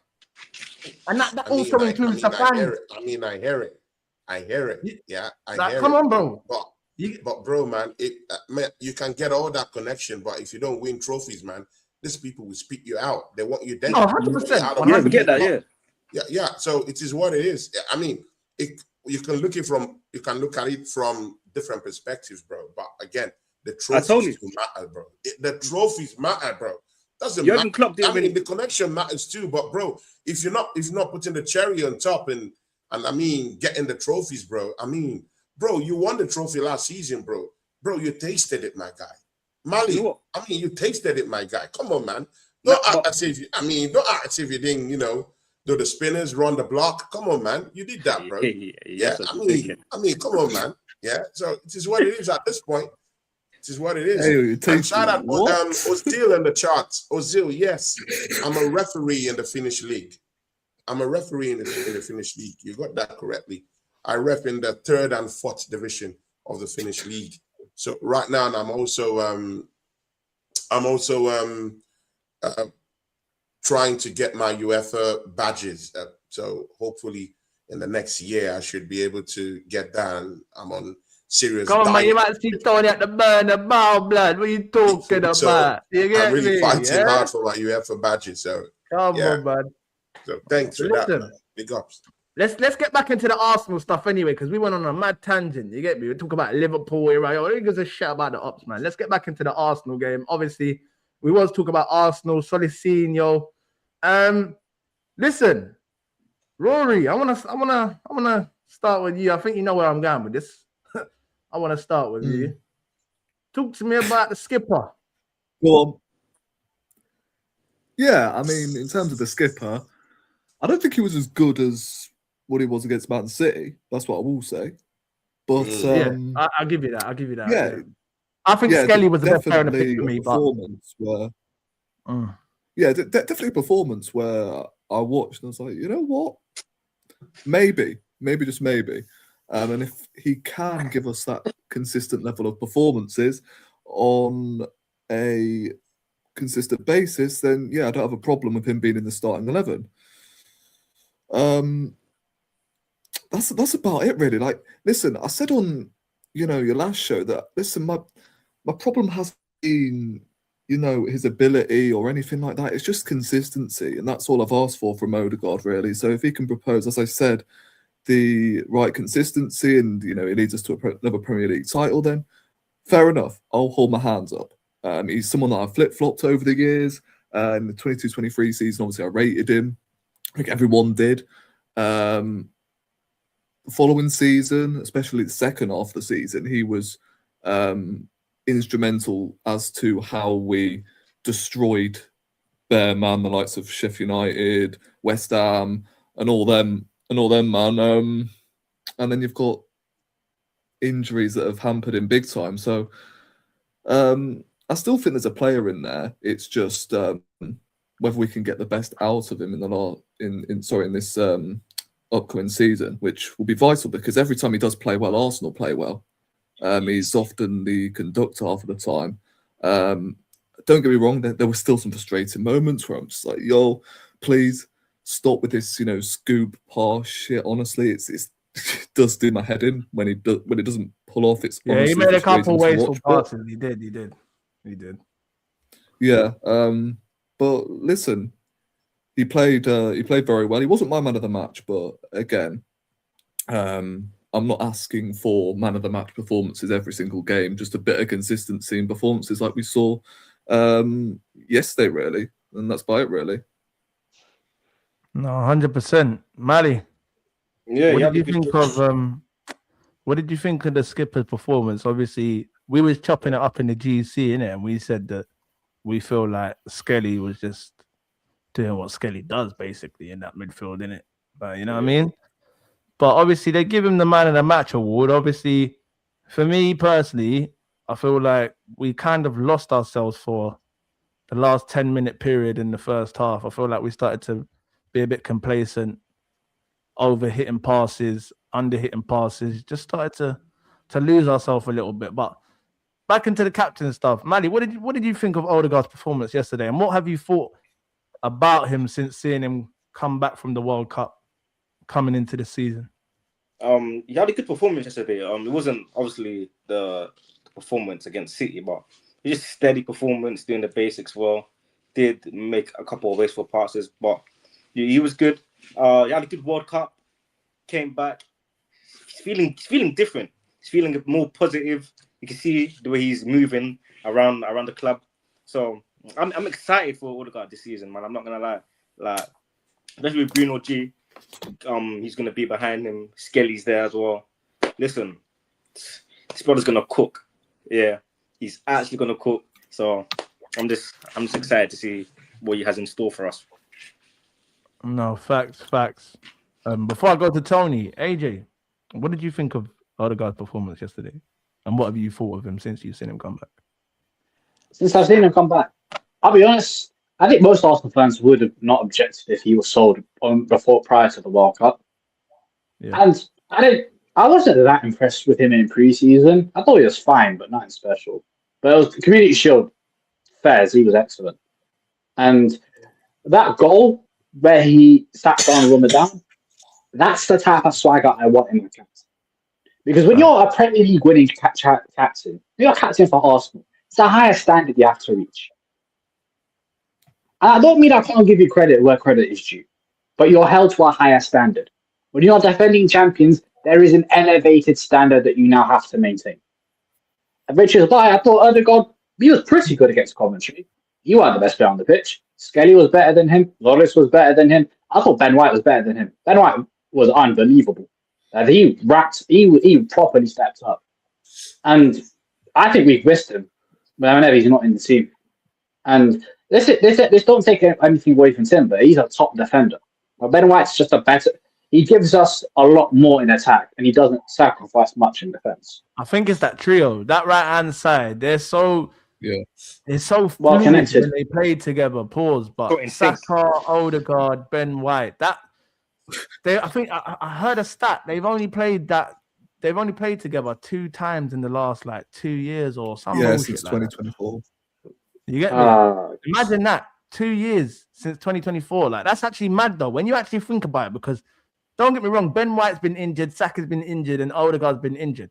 But to say that they've only played together twice in the last 2 years since 2024, that's actually mad, you know. That's not just injuries. That's also the manager. Timber's good form as well. I mean, Timber come back a different beast last season. I'm not gonna lie, bro. He come back with It's a bit like Odegaard this season. You know what I'm saying? Timber was coming off the back of a injury-riddled first season or second season, should I say? And no, it was the first season. What am I talking about? No, it was second. Yeah. Nah, it's first season.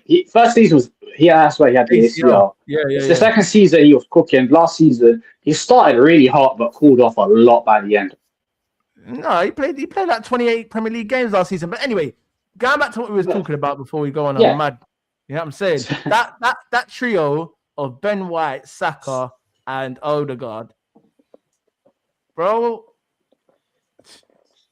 When they play together, you just understand that Ben White still offers something to this team, bro.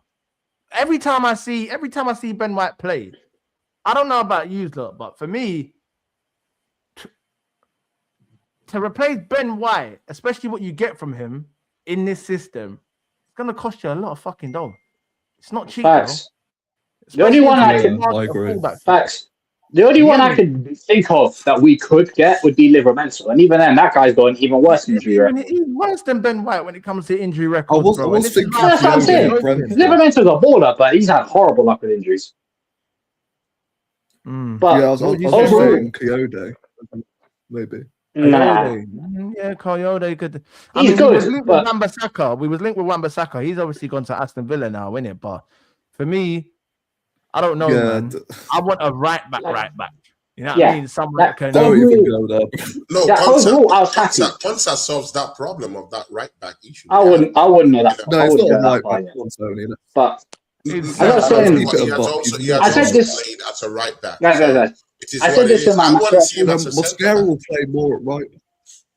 Mosquera will play at right back instead of Konsa. Does the manager really trust Mosquera? At that point, though, does he really trust? We trusted him in a Champions League final. If the manager, no other option. Mosquera. why would he go spend 50 million G's? That is true, though. What he's saying, like, if he really trusted him like that, then he would have trusted him like that. Yeah, why would he go spend 50 odd G's? Not centre. Although defense, Arteta's always been defense first. I mean, I understand the penchant, for getting Infinity Stones, but I mean, you don't just go spend 50 M's on an Infinity Stone when you trust a defender that you've got who could play both at right back and both at centre back, though. So, I mean, do the maths itself. Yeah, but do you see? But again, that's what you got to think about. I mean, listen, I pretty much know what's going on, but I mean, that's for you to just, think about it. But again, I can see Konsa. I can see Konsa filling in at right back. It's just for me anyway. I don't want to see that. See him dropping a lot has to go wrong for him. But the thing is, Shabbat can coach you. I said this in my match reaction. It's on my thumbnail. It's a very good start, but there are bigger tests to come. It's why I'm not as hyped as everyone here. I'm happy with what I've seen. Don't get me wrong. I'm very happy with what I've seen so far. But it's going to be a long season. There's going to be times where we're high as a kite. There's going to be times where we're lower than 6 foot under. Like, it's not going to be... Aiden, man, I'm saying great. I'm saying cool. Listen to me quickly, before you carry on. I understand what you're saying, but you're still talking from a place of, scars.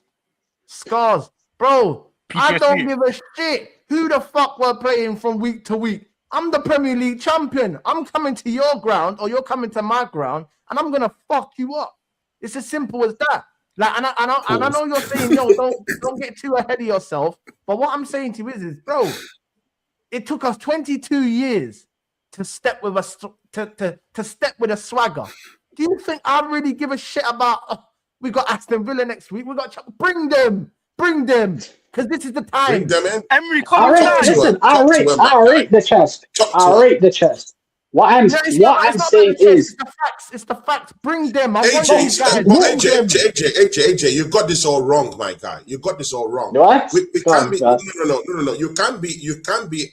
I mean, you can't be giving these rivals, arms and ammunition, bro. Yeah, I mean, come on, let's talk about it. Yeah, you saw what happened to Manchester United today. Let's stop this talk about whether it's Coventry today, whether it's Sunderland tomorrow.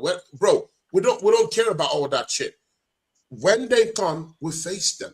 Respect every opposition you face. That's what I would say. But you make them bombs at the end of the day. That's what I want. Make them bombs at the end of the day. Yeah, look at Hull City, bro. I mean, do the maths, my guy. Hull City. Look at what they did to Man United today.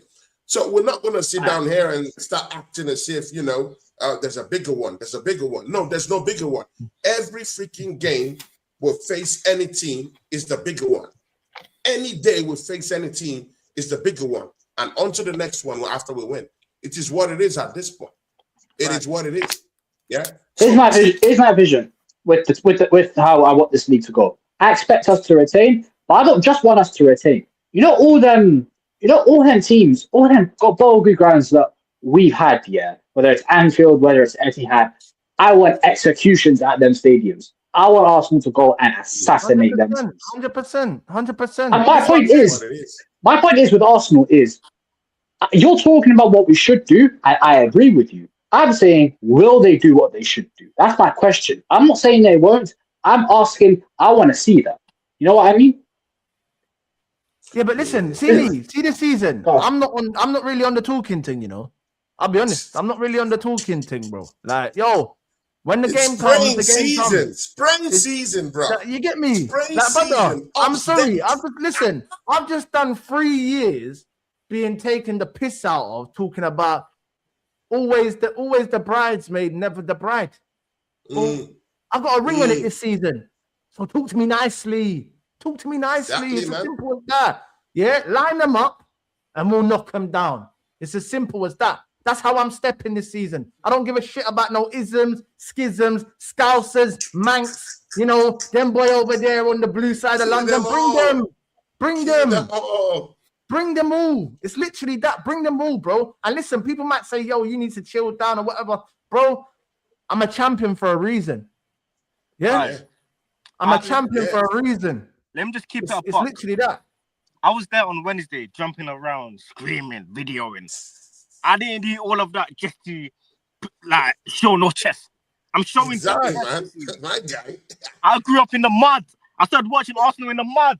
I never seen us in the league G. except for last season. Talk to him. Ali, I'm 2 years older than you. I know. Why are you not moving like this then, bro? What are you talking about? I'm not a fan. I know. I'm talking the likes of Mustafi and fucking. Be nice. You know, don't remind me of Mustafi, brother. You're giving PTSD flashbacks. From Mustafi and Socrates Papadopoulos to Saliba and Gabriel, the best in the business. George Ruderson in goal, bro, as well. Come on, man. You're breaking back. Listen, AJ. No, but AJ, if there's any time for you to talk your shit, bro, it's now. Do you understand? Bro, of us being taken, bro. It's in the piss, my guy. Bro, it's horrible, bro. When you come from where we've come from, bro, it's pain, tears, sweat, blood, my guy. Imagine all those streams. Rory's one of the oldest podcasters here. Man, all those streams you've done 3 years ago, 2.5 years ago, yeah, screaming, saying what the hell is going on, looking at our captain flop all round, bro. Yeah, and right now we're champions, only not to have chest. Man, fuck that shit, bro. I'm gonna talk with a chip on my shoulder. What are you talking? What's this man talking about? I'm gonna boast. What's this man's talking about? Yeah, we're champions. You have to act like one, talk like one, my guy. Yeah, and see, people. Yeah, we're talking about Odegaard. Yeah, because I'm not gonna allow this rivals ruin our day or ruin our week. Yeah, because it is what it is. Yeah, when we face them, we'll face them. Aston Villa next week. Okay, Ratata, we'll see what happens. Yeah, but I reckon we smash them up. Yeah, we smash them up. Yeah, that's what's gonna happen because they don't have the heat that we have. Yeah, see, people, Martin Odegaard last season. Yeah, last season this guy took a whole lot of heat, even from me. Yeah, because my captain should be at the end of those goals. Should be at the end creating, man. But man wasn't on form. Yeah, okay, he was injured in some spells, but man had to redeem himself, my guy. And at the start of this season, bro, he's got the scope all over on him, my guy. Facts. The scope is on him. He knows, he knows that he has to step it up. He knows, bro. Man is on that scope. Yeah, Arsenal fans waiting. Critics waiting. And you know what? Last weekend, he did what a captain should do. He bounced back. You know what? Yeah, many times we fall. It's not about you falling. It's about how you get up. And you know what? Yeah, Odegaard, I'm not into all this, redemption, motivational shit. Don't believe in them. Just put the numbers, my guy. Give me the numbers. That's what I want to see. Give me the numbers. Create on the numbers. Give me trophies. I don't want all this nonsense. Just give me numbers. And bro, now on people, yeah, man have scored back to back twice, bro. Back to back. That's what I want to see my captain at the back end of scoring goals. Man is back, and that's what I want to see. But most importantly, bro, yeah, I'm looking at his movement. His movement has changed. I mean, I saw Guimaraes, play with him in that game against Man City. I looked at it, I was like, okay. Maybe this is just hocus pocus or a mistake or something. But I looked at him against Coventry, and man is popping up in the positions I need him to pop in. Yeah. Just exactly outside the 18-yard box, man. Man is, see, people here, and again, this is why, Kizzy, big up to you, man. I mean, you were talking about Ben White, but people aren't really catching it in the charts, my God. Yeah. I mean, can you see Ben White's movement right now? Yeah. How that action is going on that left-hand side. It's freeing this man's up in the right-hand side because right now, we're not predictable no more. Every time it always goes through Saka. Right now, it's going through Tzoliz. Right now, they don't know where it's popping up from. So it gives Ben White that room to just overlap, to run. And when Saka is in the game, it gives him that piece of life to just run about because no one knows where the ball is going to. One, it's popping up to Tzoliz. The other, it's popping down to Saka at the same time. Ben White getting into deeper ends, trying to look at that cut back from Ben White. Oh my days. Who is that? To just chip it in. Imagine Odegaard, bro. And again, see, he's also acting as a decoy in front of goal.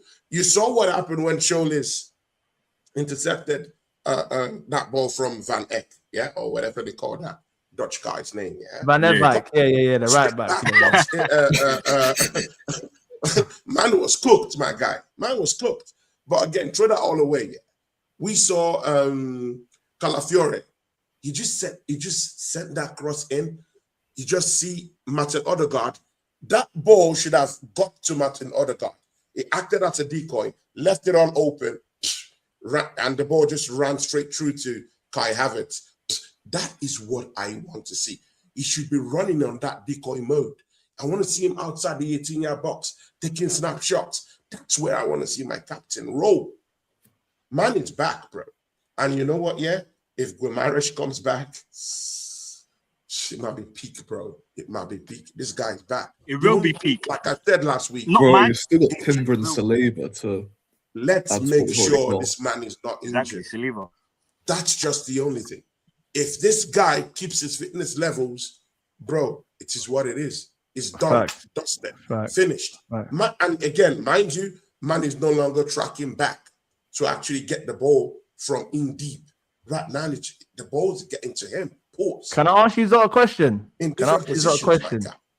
Go on. Obviously, Victor Gyökeres did not feature at all yesterday, I think he got about 15 to 20 minutes in the Community Shield. Literally a little run out, Obviously, there was reports that come out yesterday that Arsenal officials had met with Atletico Madrid's president and basically that, a supposed conversation was meant to have took place between Alvarez representatives, Atletico Madrid president and obviously Arsenal representatives. Me personally, I'm going to go from early and say, listen, me personally, I don't want no footballer at my club that doesn't see my club as first choice. Do you understand? That's how I'm going to go straight off the rip. That's why I'm going straight off the rip, Before I finish what I was about to say. I don't want no man at Arsenal that don't want to be here, innit? You understand? And for me, Gyökeres, he done the most to get here. Do you understand? He done the most to get here, went on strike, ruined a relationship that obviously Tony didn't say he don't really give a shit about the relationships and that, but bro, the man scored like over 100 goals in 3 seasons at Sporting, or 2.5, Man ruined everything at Sporting, like literally ruined everything, bro, to come to Arsenal Football Club. Do we not feel like me personally, I'm just gonna go straight off the rip, bro. Man are disrespecting this guy, I don't think people actually understand how pivotal he was to us doing what we done last season. He might not be the greatest on the eye. He might not be the techiest player. He might not have the R9 chop and slap at top bins. But if there's one thing you can not deny, is the guy's hunger, his work ethic, his passion. And listen, let's be honest. If you give him the ball in the right spaces, the guy's going to score goals. He scored the most goals out of any striker in his first season under Arteta. That's Aubameyang, Lacazette. You know what I'm saying? Havertz. I'm not saying these guys are magnificent strikers, but what I'm saying to you is this is the best striker that you've been able to get a tune out of, whether you played to his strengths or you didn't. The guy scored 21 goals last season, 14 goals in the Premier League. Do you understand? Yeah. And for me, that's off a season where for half of the season, you didn't play to his strengths, in my personal opinion. Yeah. Which was the first half. In the second half, we played to his strengths. And I feel like you saw a better Gyökeres. The guy couldn't stop scoring goals. Do you know what I'm saying? But I just want to know, do you feel like there's any legs to this Alvarez thing? Because the more I see it, for some reason, I can see Gyökeres going to Barcelona. They've been saying that Gyökeres is looking, that Barcelona are looking at Gyökeres. You see that Lautaro Martinez today has been told by the Inter people that he's not going nowhere. He's the captain. You look at the market that they're looking at for strikers, the only other option that's realistic is Gyökeres. And it's come out that Gyökeres doesn't want to be a squad player. It come out that Gyökeres' agent is actually the one that offered Gyökeres to Barcelona. So I just want to know what you guys feel like. Obviously, just mix the Alvarez and the Gyökeres thing into one, because obviously it's just easier. Do you get what I'm trying to say? But I want to get just a sense of what you lot think of this situation and what you would feel like if Julian Alvarez did come to Arsenal, knowing that we're not his first option. Because we know Atletico are not selling them. He's not going to Barca. Atletico will not do the business, innit? They will die on that hill, bro. If you know about Atleti, then you know they will die on that hill, bro. Yeah? Exactly, so, man. They're not doing that. What do you think? Where I'm coming from like a profile point of view. Like, we have, if you sign Alvarez, we're going to have Alvarez, Havertz, Moreno. All kind of similar profiles. Gyökeres is the only one that's like an out-and-out striker. Why do we need another false nine type beat striker when we have Gyökeres there who down the stretch showed us that he can score goals, bad against Fulham. I think he backed twice, 2 goals against Fulham, if I'm not wrong. But scoring goals. And Alvarez doesn't want us, bro. Like, allow it, give it a rest. Like, let's go get someone else. Get me a left winger, bro. These men are talking about Alvarez. Get me Yildiz. Yildiz is still there. Pay the money up or go get me Leao. Like, bun all this Alvarez talk, bro. The guy doesn't want us, so let's just give it a rest, man. That's my thoughts. Bro, it's looking like real desperation right now. I'll be real, like, that's what it's looking like at the minute for me. But I don't know about you, though. Obviously, Tony will come to you, innit? Like, see, just before you continue, yeah, because I want to know the headspace of the people I work with. You know, at times, yeah. Kizzy, short word, yeah. How much do you take loyalty, bro? Like, what's your own take on loyalty? Loyalty is a big thing to me, bro. Loyalty is a big thing. Personal life. Loyalty is a big thing. I'm a big person on loyalty, right? Bro. Yeah. Mali, is that the same for you? Do you take loyalty as something very serious to you, man? Yeah, it's a big thing, man. It's a big thing, right? Yeah. Rory. Loyalty, man. Yeah, 100%. It's huge, right? Okay. People, if you take loyalty as something very huge in your life, bro, why would you look at Gyökeres flirt with Barcelona, offer himself up, bro? Man, but there's been nothing concrete about it, let's be honest. Bro, we're not doing that, man. We're not doing that. The news is everywhere, my guy.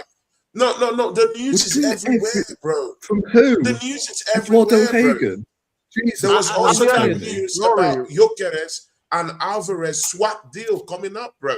His agent was also on the top of that shit too. Yeah, but I see, for me, I don't think that's coming from Gyökeres' side, very serious, my guy. Yeah, and you know what? Yeah, since those reports came out about Gyökeres pushing himself to Barcelona. Man hasn't come up in an interview. Tony, that's fake reports. Man hasn't come up. Don't listen to bro, fake wait. Man hasn't come up on his fake reports, but it's not Gyökeres. Man hasn't come up on his Instagram page and put the Arsenal colours, bro, and just say Arsenal till I die. He hasn't done that, my guy. So I'm not getting that symbiotic kind of relationship, that loyalty. I'm not getting it. And it's not far from reality because last season. Yeah, listen, I agree. I do agree. Listen, he struggled last season. Context does matter. Let's not act as if he didn't struggle. He struggled last season, bro. Bro, he struggled, bro. He struggled real hard. Style of play didn't help, though. Style of play didn't help him. Facts. Again, I get that, but again, that's what he signed up for, bro. Man takes 200 and something G's from us every week. He knew what he signed up for. Arteta sold in the project and he said, I'm gonna come. I believe in your project. So what is all this pity party for, bro? Why are we pitying him, bro? Man took the money and said, I like the project and I'm gonna come. Pause. Jeez. Yeah, but do you not feel like it's what it is at this point, bro? Show me some form of loyalty. That's what I'm saying. Any little bit of loyalty, my guy. Yeah, but bro, I don't feel like he's being shown loyalty though. How can you come in first season, win the Premier League? People say you've been underwhelming, score more goals than anyone, score more goals than a striker in his first season that Arteta's ever had. Havertz that he paid big money for, Gabriel Jesus that he got from Man City. Obviously, Jesus had his injury problems. To be fair, I think in that first season, if he never got injured, I don't think we'd have Havertz or Gyökeres, if I'm being completely honest. I think if Jesus would have gone on that season and done what he done, injury-free and whatnot, I don't think we're looking at a Gyökeres and Havertz in latter years. But what I'm saying to you is, for me, I don't feel like Gyökeres has been respected either. The guy, how? Let me explain to you how. Let me explain to you how. Let me explain to you how. Yeah. Better than any other Arsenal striker, bro. Hold on. Let me explain to you how. Yeah. The guy done everything in his power to get to your club, to the point where let's keep it a buck now. Yeah. Say what you want. Gyökeres didn't go on strike. Arsenal told him to go on strike to push that deal through, bro. Do you understand? We know. Listen, let's be honest, Tony. Come on, let's be honest. Yeah, the buying club would have told the player, make it a bit frosty. That's the only way we're gonna get a breakthrough. Because Sporting are not budging. Sporting ain't budging. Do you understand? It's exactly what Isak had to do at Newcastle. Yeah, you're not gonna give me my move. All right, I'll kick up a fuss. You wanna fuck with me? I'll fuck with you. Yeah, it's as simple as that. And when now Gyökeres has done that, come in the first season, he might not have been the greatest on the eye. He might not have been this. He might not have been that. But guess what? In the first season that he come, he delivered something that we ain't been able to do for the last 5 years. Let's not forget that. Yeah? We brought a Premier League trophy home last season. The first time in 22 years. This guy's at the front of that. 14 goals in the Premier League. Yeah, we didn't have the greatest of seasons. But tell me another man in the squad that put up more numbers than Gyökeres. You can't. You can't. So from time when that's the case, and we're going into a second season where we're looking to build to go on to get to a Champions League, to get to a Premier League again, back to back. You're telling me man's a squad rotational player? Are you taking a piss? You've had Havertz here for the last 4 years, 280 grand a week. Yeah, he might get 12, 13 goals a season. But what the fuck are them 12, 13 goals done for the team? Because we ain't won no trophies. My 14 goals that I scored in the Premier League, whether they come off my hip, whether they come off my left foot, the back of my head, that brought you a Premier League. Something you've been chasing for the last 5 years. Put some fucking respect to my name. Put some respect to my name. Do you understand? Because at the start of the window, we ain't hearing about no Havertz and Julian Alvarez. What? You understand? Yeah. He's trying to get Gyökeres out. Why is he trying to get Gyökeres out? Because Gyökeres is not his player. It would be very unfair for you to be talking about Havertz in that light, though, because Havertz is not the one pushing himself onto Barcelona, though. He's not the one being disloyal here. Havertz has never said. Havertz has never complained. Come on, Tony, I think you're this guy has never complained that, hey, I don't want to come from the bench. I don't want to be a squad player. He hasn't said so. He hasn't showed that body language there.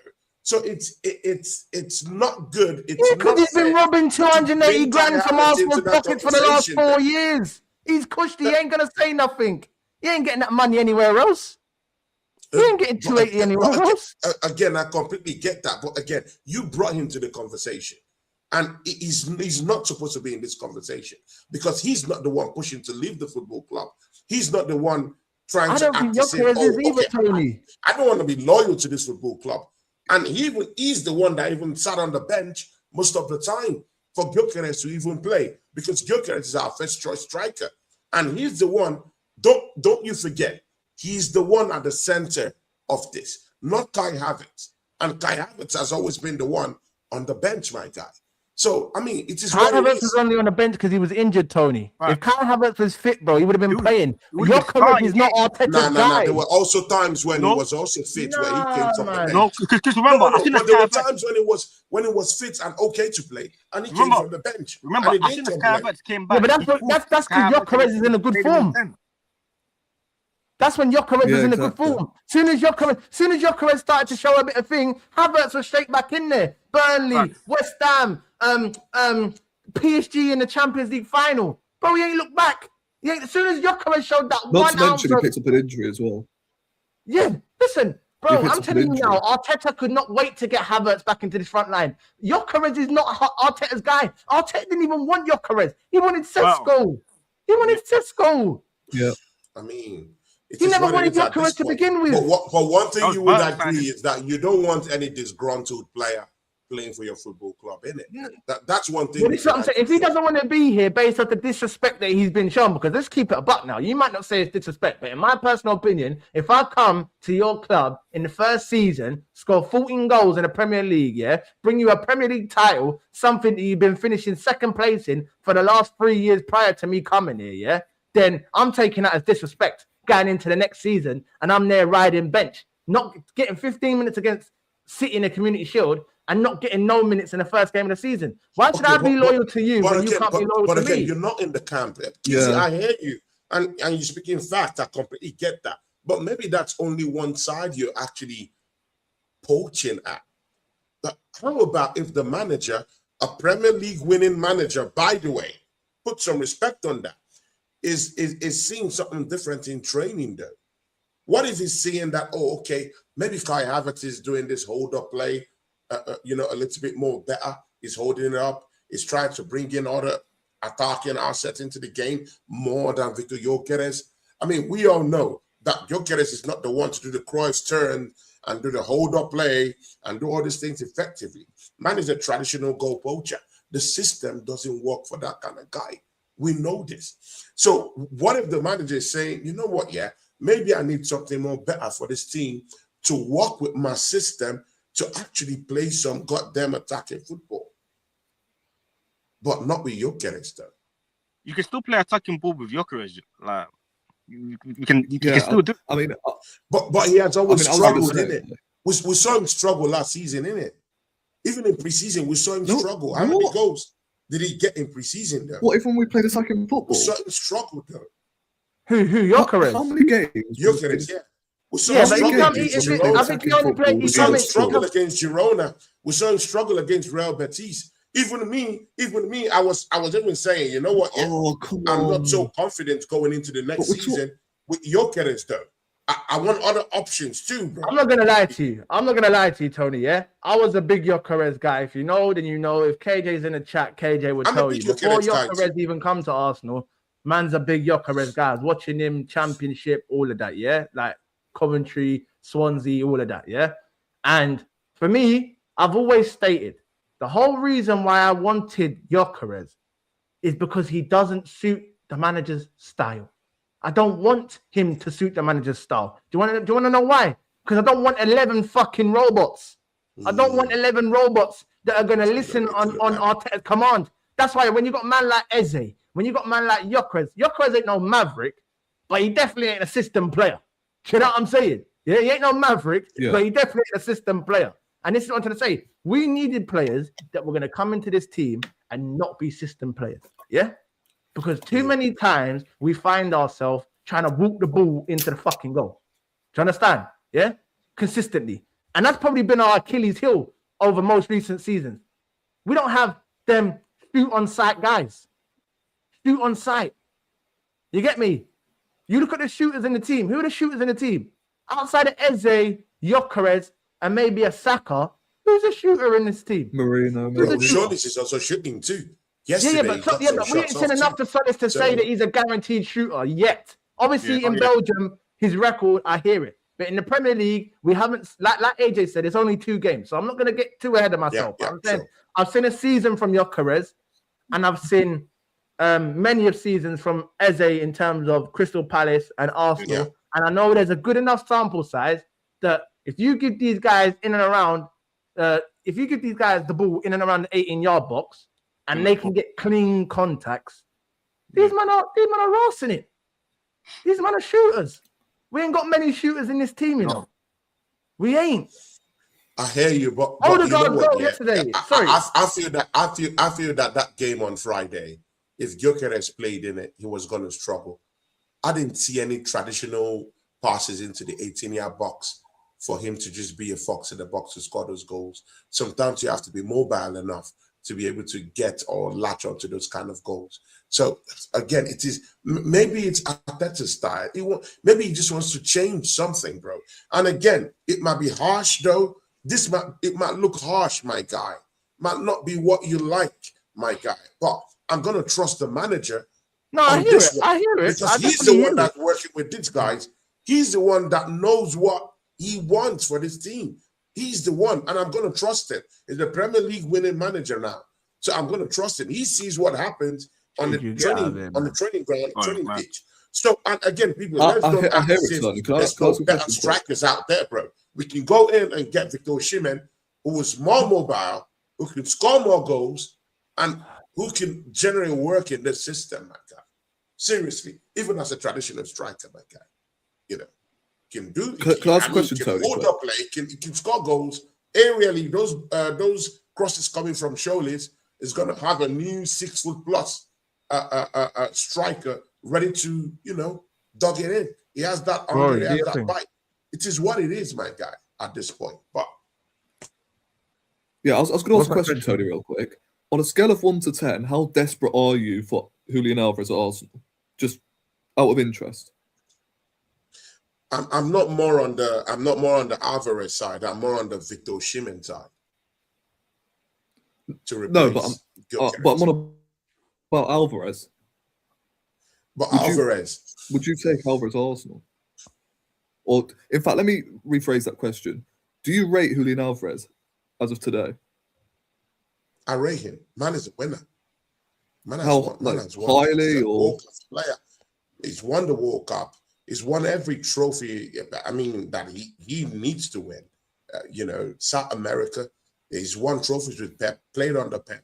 Okay. I mean, do you respect his scored 17 goals playing back up to Haaland? He can do it in England. He's been tested and trusted. He can do it. I just feel that Gyökeres struggled last season. People might not see it. I did watch-alongs. People, I don't just talk. I do watch-alongs, bro, of all the whole games. I don't just sit back. I do these things. I see the struggles, my guy. He struggled last season, my guy. He did. That's great. That's great. I didn't ask and Rory, I got clips. Rory, I got clips of you, you know, for the Gyökeres one. Let's not act as if, you know, you did not have your concerns about Gyökeres, because I'm going to let the clips spray.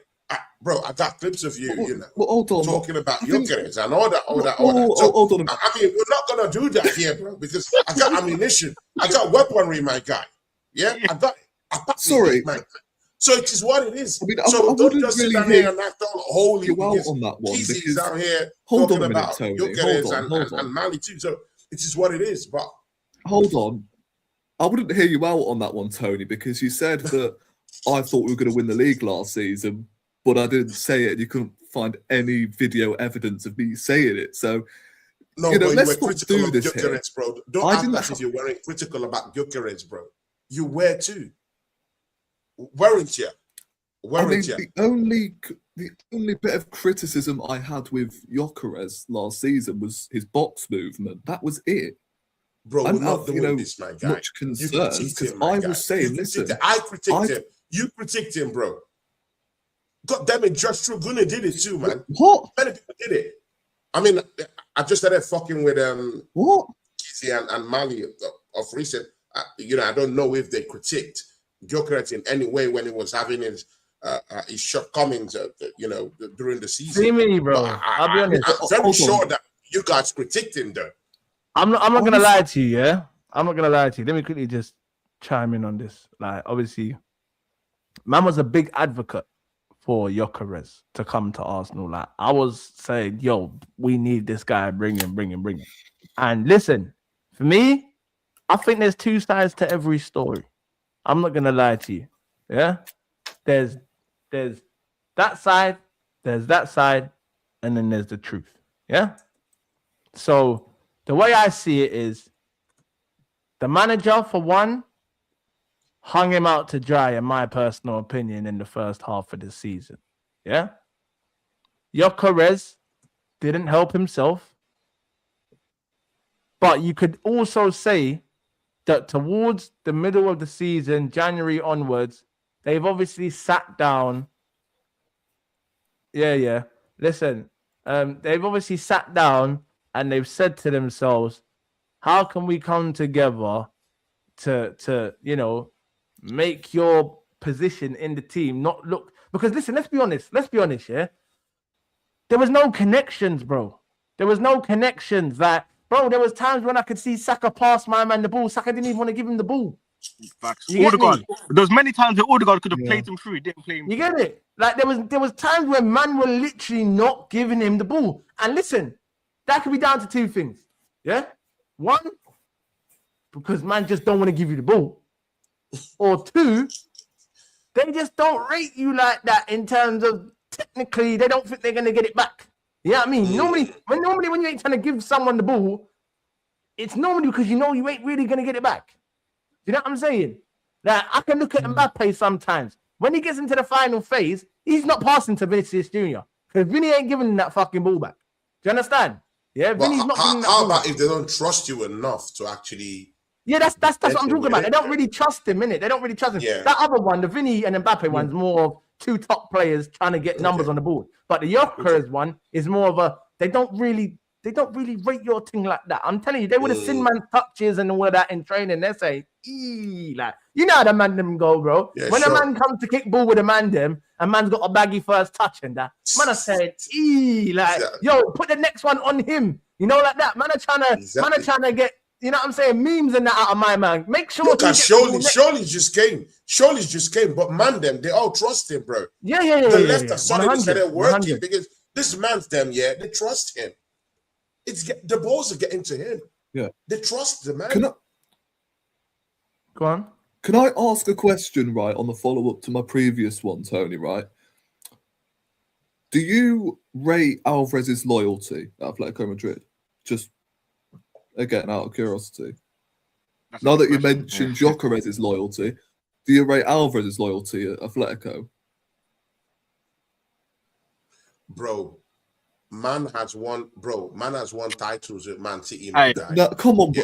He doesn't come on, bro. Bro, don't act as if. Why are you deflecting? No. I know what's trying to do. Bro, come on, man.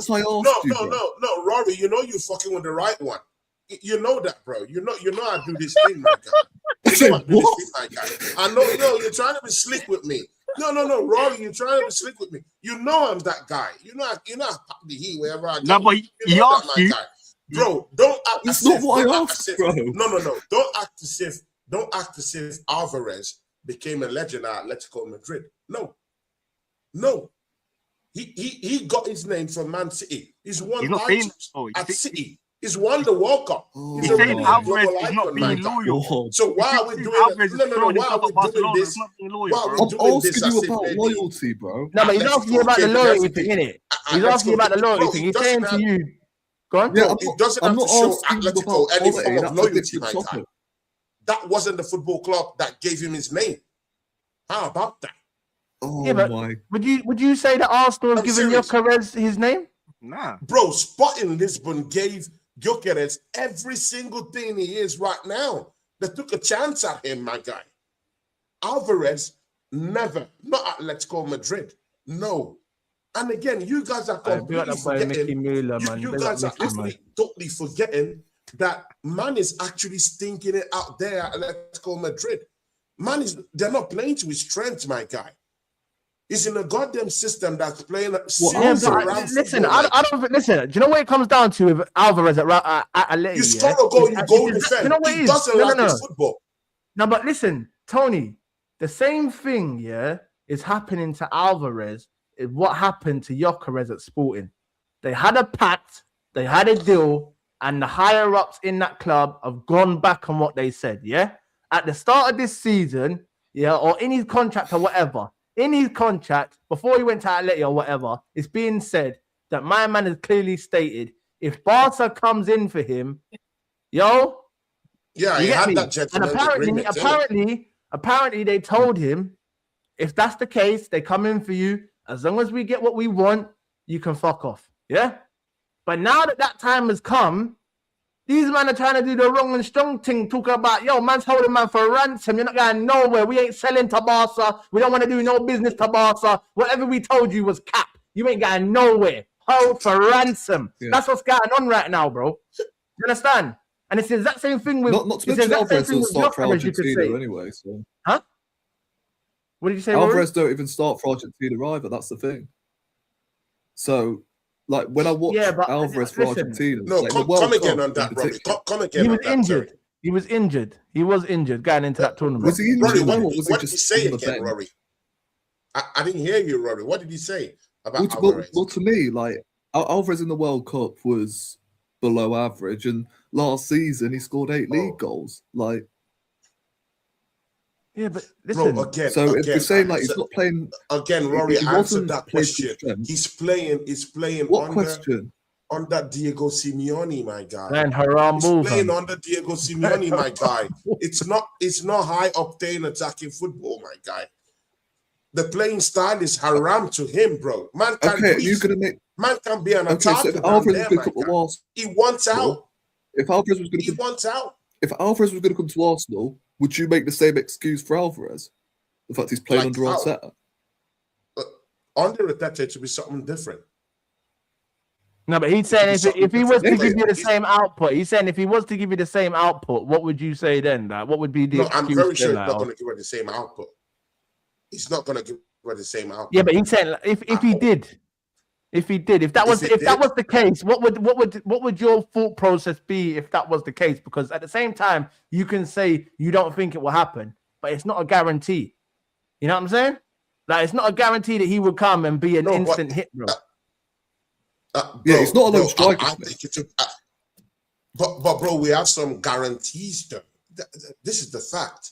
We have some guarantees. Got a base level. We definitely got a base level, 100%. Man has graced the league in England.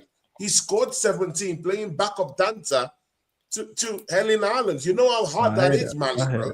When you're backup dancer to predominantly the best striker the Premiership I've ever seen in the last 20 years. So, I mean, it is what it is at this point, isn't it? Playing backup dancer, getting 17 goals in that season. Bro, if he comes back down to Arsenal, there's some certain form of guarantees you're getting. You know you're getting some certain form of fraction, some certain kind of goals. So we just in down here saying maybe it might not work out. No, it has worked out for him in England. There's proof for that.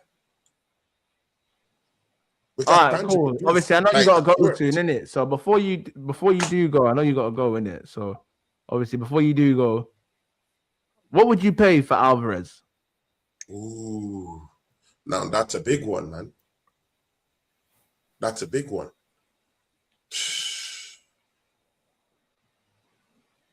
I'll pay 70, 75 for him. Huh? Yeah. Huh? Yeah. What? 70, 75. You ain't even getting his left deep for 75 million. What are you talking about? Yeah, 70, they want 150 million. Nah, I don't think so. They want 150 million. He's got a 500 million euro release clause, bro. What did you do? That says 75 million. They do so. What did you say? Oh, the sources are reliable. Nah, all these numbers you said, bro. All these numbers you're seeing is cap, my guy, bro. It's not cap. Bro, come on. No. Why are we doing like this? Konsa, people were saying Konsa was 80 million pounds. What are we doing here, man? No, Tony, this is different, though. This is different, my guy. This is different. This is a striker, bro. This is a striker. On a defender, you can haggle that price down. For one of the best performing, so-called best performing strikers in Europe right now, hot property, you are not getting Julian Alvarez for 35 mil, bro.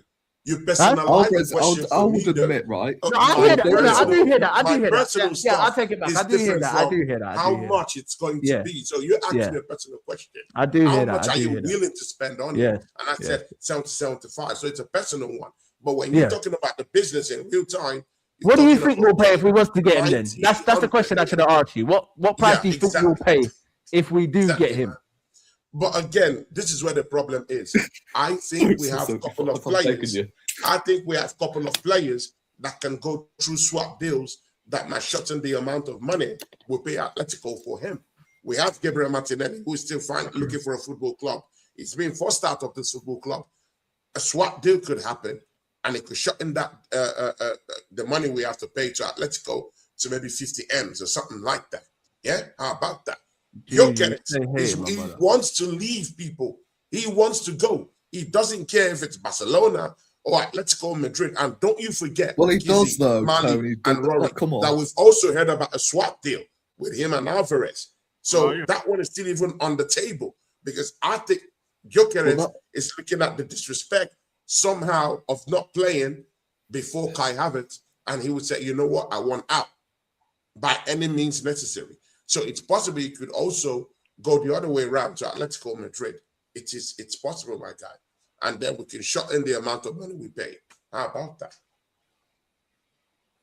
But he only does want Barcelona, though. That's the thing. He's not open to anywhere else but Barcelona. That's the point. Well, we don't know yet. We don't know yet. But we do, though. We don't know about, bro. You're not in their camp. You don't know yet, bro.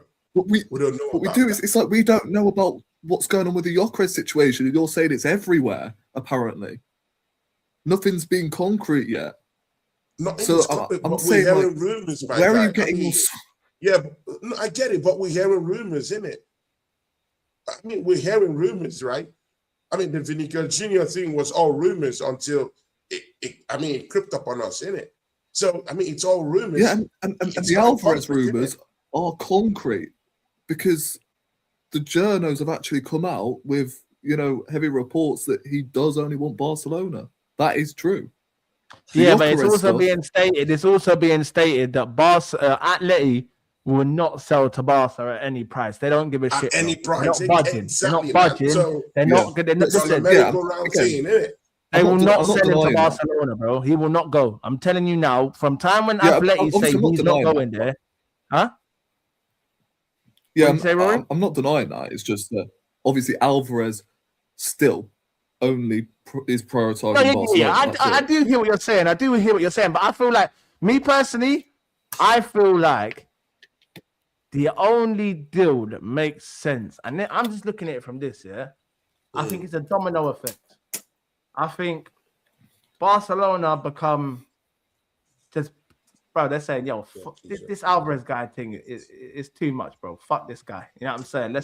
Let's move on from him. I think they strike a deal for Gyökeres, knowing that, either him or his agent is trying to get him out. And then in the end, bruv, Alvarez is just gonna have to swallow the pill and say, do you know what? This is how I see it going. I don't think we will, but if it does happen and dominoes start to fall, I think this is how it's gonna happen. I think Alvarez will say, you know what? I just want to get the fuck out of here. Like, I don't want to be at Atleti no more. Like, it's gone past the point of, I want here, I want there. If this is the only choice of getting me out of here right now, bro, I'm gonna have to take this. You get me? And have a gentleman's agreement with Arsenal that he's gonna live to Barca in the next 2 seasons, bro. Yeah. And that's what I was gonna say. He might even make a deal with Arsenal and say, "Yo, bro, this things can be done, bro." When this heavyweight sit down, this is what they talk about, bro. They do these deals. All these things we're all talking about is we're looking at as laymen. When these guys sit down and talk, they talk all this. They hash these things out. Like billionaires and millionaires. So contract says, "Yo, boom, get me out of here. I'll stay 2 seasons at Arsenal, and then I get the fuck off to Barcelona, bro. Easy deal, my guy, bro. It's simple. So it is what it is at this point, isn't it? But let's say if he doesn't match Gyökeres' numbers in his first season, would you get rid of him? No. I think the only way that happens, is if the other guys around him raise their numbers. So you see, like last season, Gyökeres was a main figure in terms of numbers. He was one of the highest players in terms of output. If Julian Alvarez's numbers were to be significantly lower than the Gyökeres, but Saka's was to raise by 10, Odegaard was to raise by 10, Tzoliz was to raise by 10. I can't really be pissed at that, bro. Do you understand? Exactly. I can't really be pissed at that. That's why I waited Jesus back in there. I'm not saying I would do it, by the way. Just he's done his job in the team so that these other guys can get more numbers. So he's making every other guy around him more better. Yes. So that's the only way that I can stomach that. you understand? As if everyone else is rating their numbers by 10, exactly. 10, 10. You know what I'm saying? But other than But that, it's just the if thing you were is, to come right? in his first season and get lower numbers than Gyökeres, bro, and everyone else has got shit numbers, I'm cooking your Clark, bro. I don't give a shit. I'm cooking your Clark. Yeah, this is what I'm saying. Because if he was going to come in as the main man, which a lot of these fans are expecting him to, if he was going to come to Arsenal, yeah, and he plays like, you know, he is the main man, then listen, we wouldn't really get anything different to what we had with Jesus back in there. That's why I rated Jesus, by the way, because he made everyone else better around him, like some Martinelli, Saka. They got double figures that season. That's why I rated him for so long. Obviously, he's got to go now, innit? But, you know, for the first 2 or 3 years, you know, I was definitely on the Jesus train, 100%. But, yeah, I agree. Like, if he comes in as the main man and he produces, let's say, I don't know, 9, 10 goals. But then again, right, let's say he does come in the Premier League, right, and he bags, I don't know, 8 goals. But we put all our eggs in one basket, for instance, for the Champions League, right? Whatever. Would you apply context to that? Because I find it interesting that we could be running away with the league at that point. Do you know what I'm saying? And he could score, I don't know, 8 goals, but we're resting him for certain games because we're putting all our eggs in one basket for the Champions League. Would you apply context to that if everyone else around him is shit? Listen, if he scored 8 Premier League goals and the only goal that he scored in the Champions League was in the Champions League final when we won it, I couldn't give a fuck. Do you understand? I couldn't give a shit. Yeah. Nah, I really couldn't. You understand? I'm sorry, guys. Yeah, does Premiership Proven mean anything to you guys? It does. It does, and it doesn't. Yeah, I'm talking about 8 goals and 10 goals. It makes it look like maybe this guy is some shitty player that's You're coming misinterpreting the question. Yeah, but then look at his stats, Tony. Look at his stats. Trying to make something out here, bro. We're not talking about that. You're misinterpreting the question. We're talking about someone who was a question. backup to Haaland and he still managed to get 17 goals. We're not talking of a goofball here, bro. So all these 8 goals, 7 goals. But you've just misinterpreted the whole question, Tony. That's the justice to Alvarez. It's it's complete disrespect to this guy. You've just misinterpreted the whole question, Tony. Right?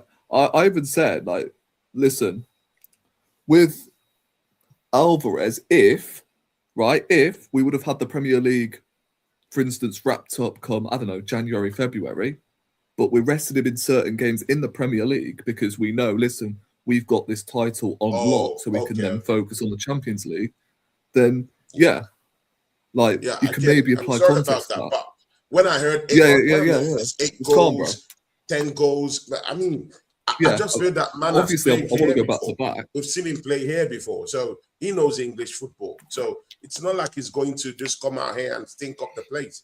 And again, Kizzy has already touched on that. If he helps out every other player on the pitch, I'm cool with that. And again, I think he's more of an European night kind of player. I think he steps up in the big one.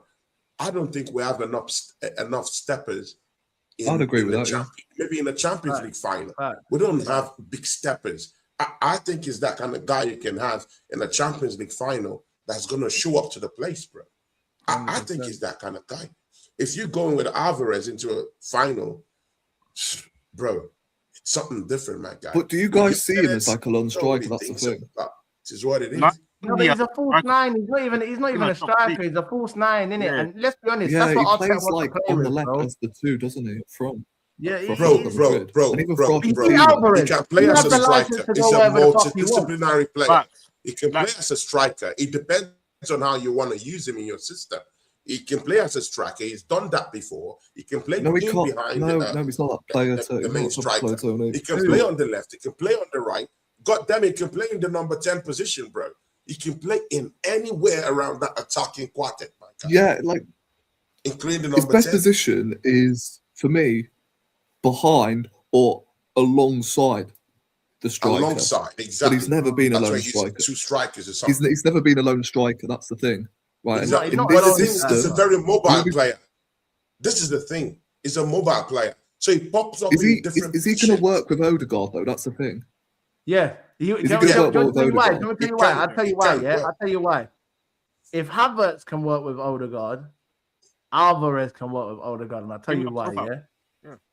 They're both the same profiles, just different statures.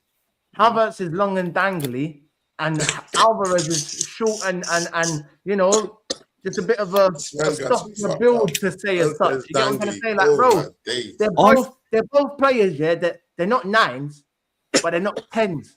They're like a hybrid of they can finish.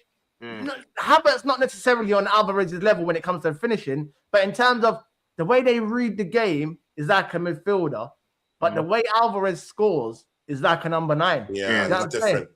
It's just this modern day technical baller, like in the final third, innit? And I'll be honest, me personally, if I've got Alvarez playing in the 9 position, I don't want him to stay in the 9. I want you to flow.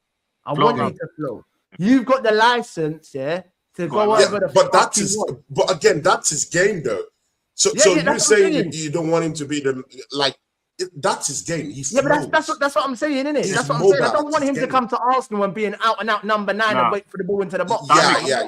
I don't want that shit, bro. I want you to come, drop into the spaces, bro. Allow the runners go in behind you, like a Ricardo Calafiori, like a Tzoliz, like a Erdegaard, and these guys rise to bomb on and make them second man, third man runs, bro. That's what I want to see. But I just feel like I actually think. But Gyökeres is not that guy. Gyökeres ain't that guy. But Gyökeres is not that. No. We're not doing that. Kizzy, can I hear that from you? That Gyökeres is not that guy. That's gonna be in terms of technicality and all of that. No, he's not that guy, bro. Come on, bro. Not that guy. Gyökeres is an old-fashioned striker, come on, bro. Mali, do you have something to say? Mali, do you have something to say? Do you think Gyökeres is that kind of guy that can move around? I'm just saying. Do you have something to say? Old school. He's just number 9, give him the ball inside the box. Gyökeres is an old school striker, bro. He's an old school striker. Get him the ball in the 18-yard box. Big ups, man. And he'll call havoc, innit? Big ups. It's like asking the question whether I'm British or not. Like, come on. Great show today, guys. What is going on here? Big up. Who else has said Gyökeres is? Are you bouncing? Thanks for having me today, Rory. Thanks, bro. Big up to you. And Rory, one of these Mondays I have to come bless up your show. One of these Mondays I don't have. To work. I'm gonna pop into your show and bless it up. It's been long I've been there. I owe you that one. Big up to the people down here. Monday, innit? You guys know I fuck with Kizzytalkzsport. Big up to you guys. Big up to Mali. Thanks for having me, my guy. It is what it is. Anytime, once in a while I'll be popping in. It is what it is. I fuck with your stuff. I fuck with your content. You guys are doing a great job down here. Keep the push, man. Keep the push. Come on, man. Big up Tony every time, man. Big you up, broski. Yeah. You get me? Yeah. But listen, obviously, people, man. You get me? It's 2 hours and 22 minutes. Obviously, before we go, guys, obviously, we didn't really get into it with Tony and that here, but now it's only 3 of us. It was only a little seeing anyway, but Consa, 51 M's. Ooh. Obviously, we're going to keep this short and sweet, pause, but just talk about it. Obviously, he walked out onto the pitch, announced himself. Yeah. Like, what do you think? I just feel like we're in a position where we say, yo, we got a man injured. We might need a little extra body halfway down the line. Cool, say no more. Drop the bread in it. Yeah. Drop the bread. I think that's the only way I can see this right now. You know what I mean? Because otherwise I'm pissed. Because why are we spending 50 million on a fucking backup? You know what I'm saying? Like, it's that. Yeah, he's just extra body. Certain games when Ben White is tired or getting cooked, just bring him on a right back. Just them things there, innit? Like, just an extra body, another defender. Mikel loves his defenders, isn't it? No, 100%. Rory, what do you think, man? Yeah, so let me make myself very clear about this one. Obviously, there's been centre-backs or just defenders in general, that I would have rather had at the club than Konsa, right? Not because, I don't rate Konsa and all, because I have rated Konsa for years, but players like, I don't know, Quansah, Romero, as we've mentioned before, they would have been at least, 30, 40 million we're talking? So they would have made obviously more sense, right?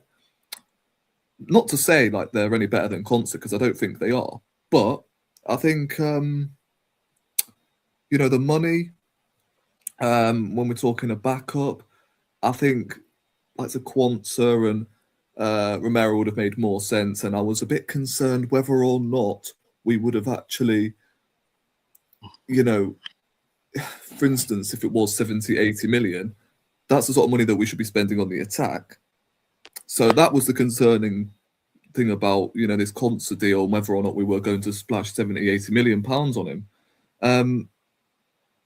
Obviously, we bought him for what, 50, 51 plus, is it 4 million add-ons? So, listen, now the deal is done, I can almost understand it a lot more, because when you really think about it, I think it goes to show that Saliba injury is more serious than we initially thought. Otherwise, we wouldn't be splashing 51 million on a backup defender. I think it goes to show as well that possibly, because we know Ben White can't stay fit, Jurrien Timber has had, 3 surgeries in the space of, 3 years? Saliba is obviously injured, and he's still not had surgery on that same injury, by the way. So when you deep it, I think it's actually, it makes more sense than you initially thought why we have actually prioritised the centre-back instead, because I don't like, what happens if Mosquera gets injured at the end of the day? Then we're stuck with what?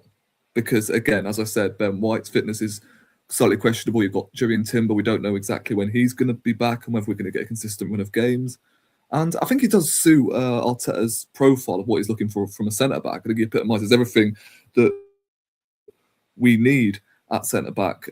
He's got very, very good, you know, ball-playing abilities, but, you know, he's probably better on the ball than he is defensively. But I think that's what we need. You know, you've got Gabriel as the aggressor, and then you've got Konsa, who is the calm head. And although, listen, it's not any fault of Mosquera, and I don't see that partnership working for a 5-6 month period, because both of them are aggressors. Do you know what I'm saying? Like, Mosquera is, as I said, very aggressive in the attack, in the tackle. You've got Gabriel simultaneously. So I think having that cool head who is composed on the ball, I think that's something that we kind of need at the back.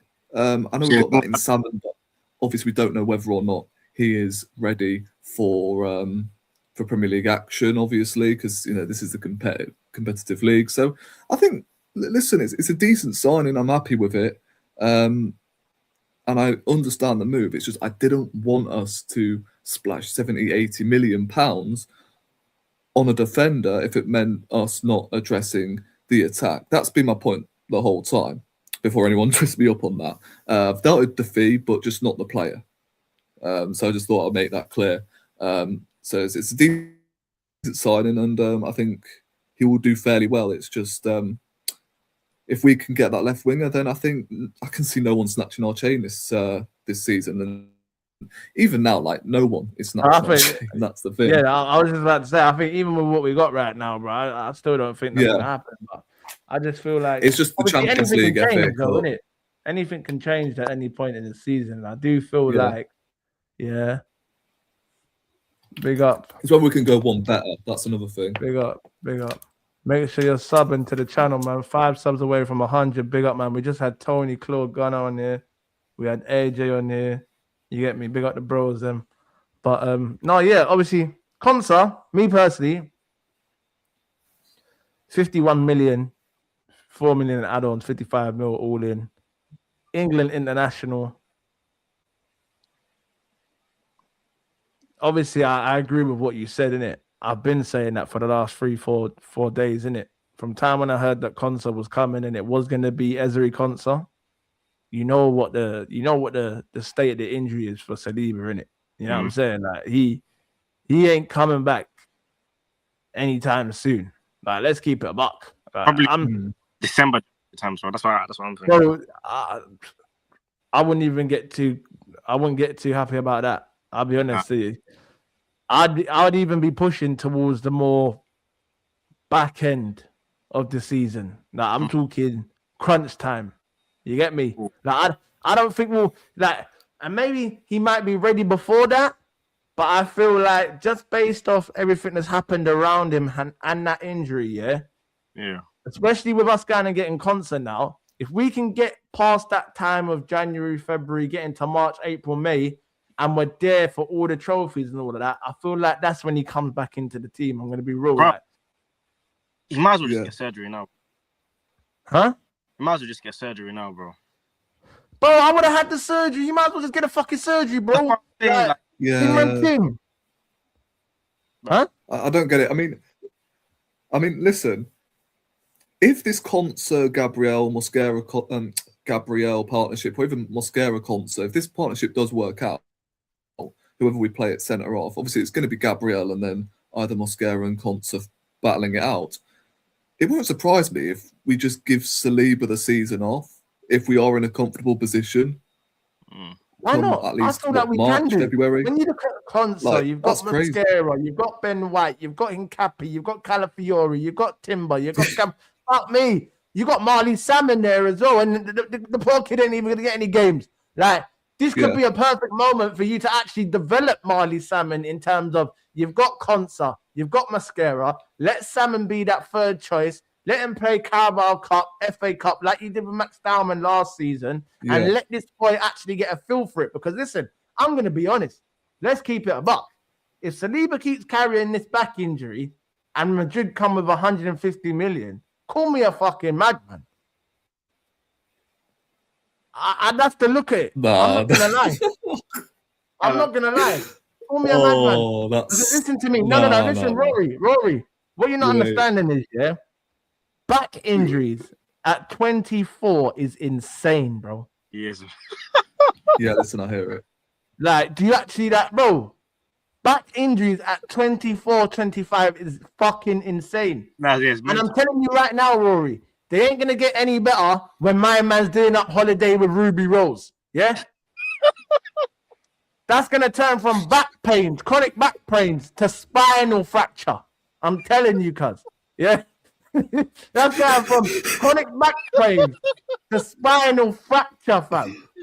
Because there's no way my man's taking that on holiday, Birkin bags, all of that, Chanel's, and he ain't digging that down, fam. That's gone from chronic back pain to spinal fractures. I'm telling you. Brain injuries, bro. Yo, like, bro. Yeah. When I saw him on holiday with Ruby Rose, I said, fucking God, man. Get this. Forget about this guy. We ain't even seeing him again this season. I'm over it. That's why we spent 51 mil on Konsa. We ain't seeing Saliba this season, bro. We're not. I was going to ask you a question, right? Now Konsa's come in. The only con I will say regarding this transfer, as well as the money we paid, who in that back line is going to be unsettled, do you think? Because there's going to be someone. All of them are going to want to start. Maybe apart from Ben White. But I'll be honest. I think Ben White will probably be the first one to leave. If he's not the first one to leave, I can definitely see Mosquera moving on. But then the good thing with Mosquera for me, don't twist up your face, because big man thing, bro, he's good enough. He's good enough. Listen, I'm telling you now, he's good enough to play first team football for some of the better sides across Europe, bro. How old is he? You get me? I.e., when I look at PSG, Marquinhos is on his last legs. You could arguably say, he's going into his final phase. Do you understand? And when you look at Pacho, by the time Marquinhos is done, Pacho is gonna be that leader. Do you understand? Yeah. So automatically, you ain't even got to worry about Mosquera coming in next to a Pacho, because by the time Marquinhos is done, and bro, I could see Luis Enrique. But he's Spanish. He can play out from the back. He's quick. He's strong. He's athletic. He can play right back as well. I'm not saying that Luis Enrique is going to play him at right back, but that also means that when your right back, like Hakimi or someone else that you buy, is bombing on, he can cover that space. Do you understand? He knows better how to cover that space than, an out-and-out centre-back. Obviously, he is a natural centre-back, but because obviously coming to Arsenal, Arteta and his mysterious ways, versatility and all of this shit, you know what I mean? Left back, right back, DM, left wing, right wing. Yeah. Anywhere but your position. You know what it is, yeah? But obviously for me, when I look at the sales potentially, I would have took good money for Calafiori this season. Before the season started and before we play Community Shield, bro, I was saying if Real Madrid bring me 80, 85 mil, I'm run that, bro. Because this guy's another walking hospital. I'll take money for Ben White this season. I got Yo, Ben White. If they give me good money for Ben White, I would have took good money for Ben White. But I'd got Cody. Yo, I think there might even have to like, be a question. I'm not even gonna lie to you. If Timber can't sort his shit out within the next 18 months, there might even have to be another conversation there. That's true. I feel like people don't get me wrong, the names of the players and what you've seen from them, I hear it. But then you need to understand how much are you actually seeing from them. That's Timber, true. Bro, why is it every player before they come to Arsenal, they don't get injured like that? As soon as they come to Arsenal, fam, everyone, all of these guys are injured. You get me? But listen, obviously, for me, 2 seconds, I'm still here. I'm just putting my light on. For me, who can I see moving out of that defense? Like I said, Ben White, maybe a Mascara. Hincapi, I do think probably does know that he's the long time, successor to Gabriel Magalhaes in that centre-back position. That's my personal opinion in it. I do think he's probably the long-term replacement for Gabriel. I think Arteta sees him as a left-back, though. I don't think he does. I don't think he does see him as a left-back. I just think that you ain't going to get no game time at left centre-back because Gabriel hardly gets injured, and who the fuck he is. He ain't getting no game time at fucking left-back. He might see him as a at left centre-back. He might see him as a left-back. He might do. Yeah? He might see him as both, innit? For now. Huh? Yeah, the versatility, bro. We know what he's a weird guy, man. You know what I mean? Yeah? But for me, I don't know, man. The best teams keep their players. You get what I'm trying to say? You don't really sell your players on. So I'm in a position where I'd rather us stockpile than get rid of players that we won't be able to replace with better quality. You get me? If we start getting rid of players that there's the quality is just not at the level, I'd rather just hang on to these players. That's why I feel like we've probably hung on to Ben White another season. Because when you actually look at it, I think Ben White's gone next season still. Yeah, 100%. It's not a question. Unless he puts up a season where, Prime Odegaard, Ben White, and Saka are back and it's free flowing. My man's doing the mad thing. I think we move him on next season, especially if we can get a good. How long has he got left on his contract? Is it like 2 years? Yeah, maybe 2 years. Maybe. I'm not too sure. You think about it. It might even be a year with an option. I think he extended in 2024. Did he not? I can't remember, bro. I'll be honest. There's been so many contract extensions within the last 3, bro. Fucking hell, bro. Hey, tell me about it, bro. Saliba, Wanyeri, Skelly, Arteta twice, fucking Odegaard, Rice, fucking Saka, like, fuck me, bro. Even Win the Dog got a new contract extension, fam. You know what I mean? Win got a new contract, fam. I'm telling you, cuz. 300 packs of pedigree chum a week, blood. Trust me, fam. Yeah? You know what's going on? Yeah, he's got 2 years left. 2 years. So I can see him moving on next summer. Yeah, 100%. Unless he gives, like I said, unless he gives man prime Benny Blanco, black kit, right back. You know what I'm saying? The black kit Benny Blanco, bro. Unless he gives me that Benny Blanco, he ain't staying past next year. He's gone. Trust me. He's breaking down as well. Let's be honest. He is breaking down. Yeah. He's breaking down, bro. Like, yeah. Let's just say he's breaking down. I don't really want to be disrespectful because for me, Ben White is he's one hell of a player for me, man. I think he's been probably one of the main reasons why we're back in this position, if I'm being honest. You know what I mean? I think he was I remember when he first come in, like, bro, I ain't gonna lie. I was one of them guys saying, what the fuck we spent 50 million on this motherfucker for? Like, the fuck, bro? 50 mil, bro. Man spent 50 mil on a Gary Beadle. You know about Gary Beadle from Geordie Shore? These man just want to be on the sunbed and that, bruv. Yeah? Man paid 50 M's for Gary Beadle, fam. You get me? Yeah? Allow it, bro. But then I actually come to think of it, yeah? This guy, see Ben White. You need man like Ben White in your team, you know. This guy's in the trenches with his brothers. I'm telling you, bro. Right, I see McGinn boot the ball at Saliba on the deck, bro. Yeah. Ben White didn't even think twice. Man just pelted it straight back at him. No one else. Everyone else is running over. Oh, yeah. Ben White said, fuck that. Hold that. Boom. You get me? That's what you need, bro. You need, I say it all the time, yeah? If I had 11 Gabriels, yeah, 11 see you next Tuesdays, we'd be a brilliant fucking team. We'd be a brilliant team because there's, listen, Declan Rice, I know people say Declan Rice, midfield, maestro, and hard man. Declan Rice will clamp you and pick you up. That's not hard. You know what I'm saying? Yeah? I want man to clamp man and stand over him and say, yeah, that's right. Yeah.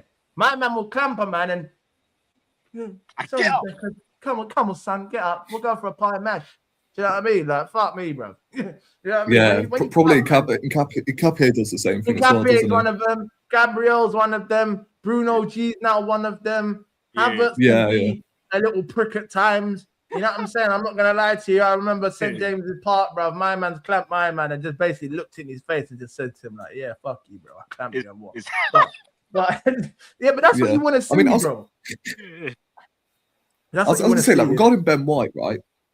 The sign of Ben White, the only reason I got on board with that was because I have a ton of Leeds mates, right? And you know, when he was on loan at Leeds, he was, I think, one of their best players, if I'm not mistaken. He was key as to how they got promoted, and obviously he was never a £50 million centre back at the time, but from what I was being told, I was like, I think, ball playing centre back, and listen, our defence was shoddy at the time. Like, do you know what I'm saying? I had to endure fucking Socrates, Mustafi. I don't think Socrates played that season, but you get the point. He was in the squad, isn't it? Mustafi, Kolasinac, Holding, fucking Ben White. Holdings for one. Yeah, David Luiz. So, although to be fair, David Luiz wasn't that bad. It's just, he came from Chelsea, innit? So, but yeah, I did rate the Ben White signing. I can't lie. I think David Luiz, if I'm going to be honest with you, I think the only reason why I didn't really crash it on David Luiz like that is because, bro, David Luiz I just remember David Luiz for just scoring bangers, fam. I'll be honest. Like, you get me? I think it's just I ain't gonna lie, he was shit when he comes to Arsenal. I'm not gonna lie to you, but you see that it's one of them ones where, like, I just know that you've got one of them 35-yard pingers in you, bro, innit? Yeah. Obviously, when he come to Arsenal, there was no longer in him, innit? But I always thought, next game week he might pull one out of the bag, innit? And they just never came. Pause, but like, you know what I'm saying, it's one of them ones that, bro, you're happy when it happens. When he's fucked off, and now you got Saliba and Gabriel, you just wish that it happened quicker. You know what I'm saying? No disrespect to David Luiz. I mean, the guy turned up when it mattered, though. That's the bit. He wanted a fair cut with us, innit? So he turned up when it mattered, didn't he? Like, no, yeah. Listen, he was probably like one of the best Chelsea rejects we have actually signed. Do you know what I'm saying?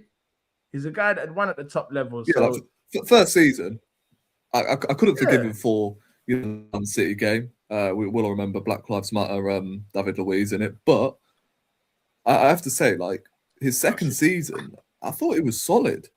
And I was questioning, like, why we actually got rid of him at the time, obviously.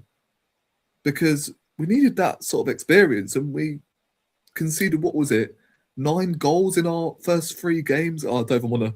It's going to be nasty flashbacks. I'm not going to lie, but that's where you get that famous Troops clip from, innit, Maddie? That famous Troop clip. Huh? Where the fucking relegation battles are? We're 5 points from the bottom. Top of the league, bro. Oh, yeah, bro. We're 15. We're 15.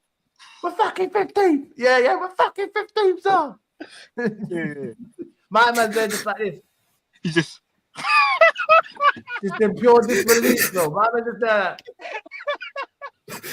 Troops is standing over him like, fucking 15, mama.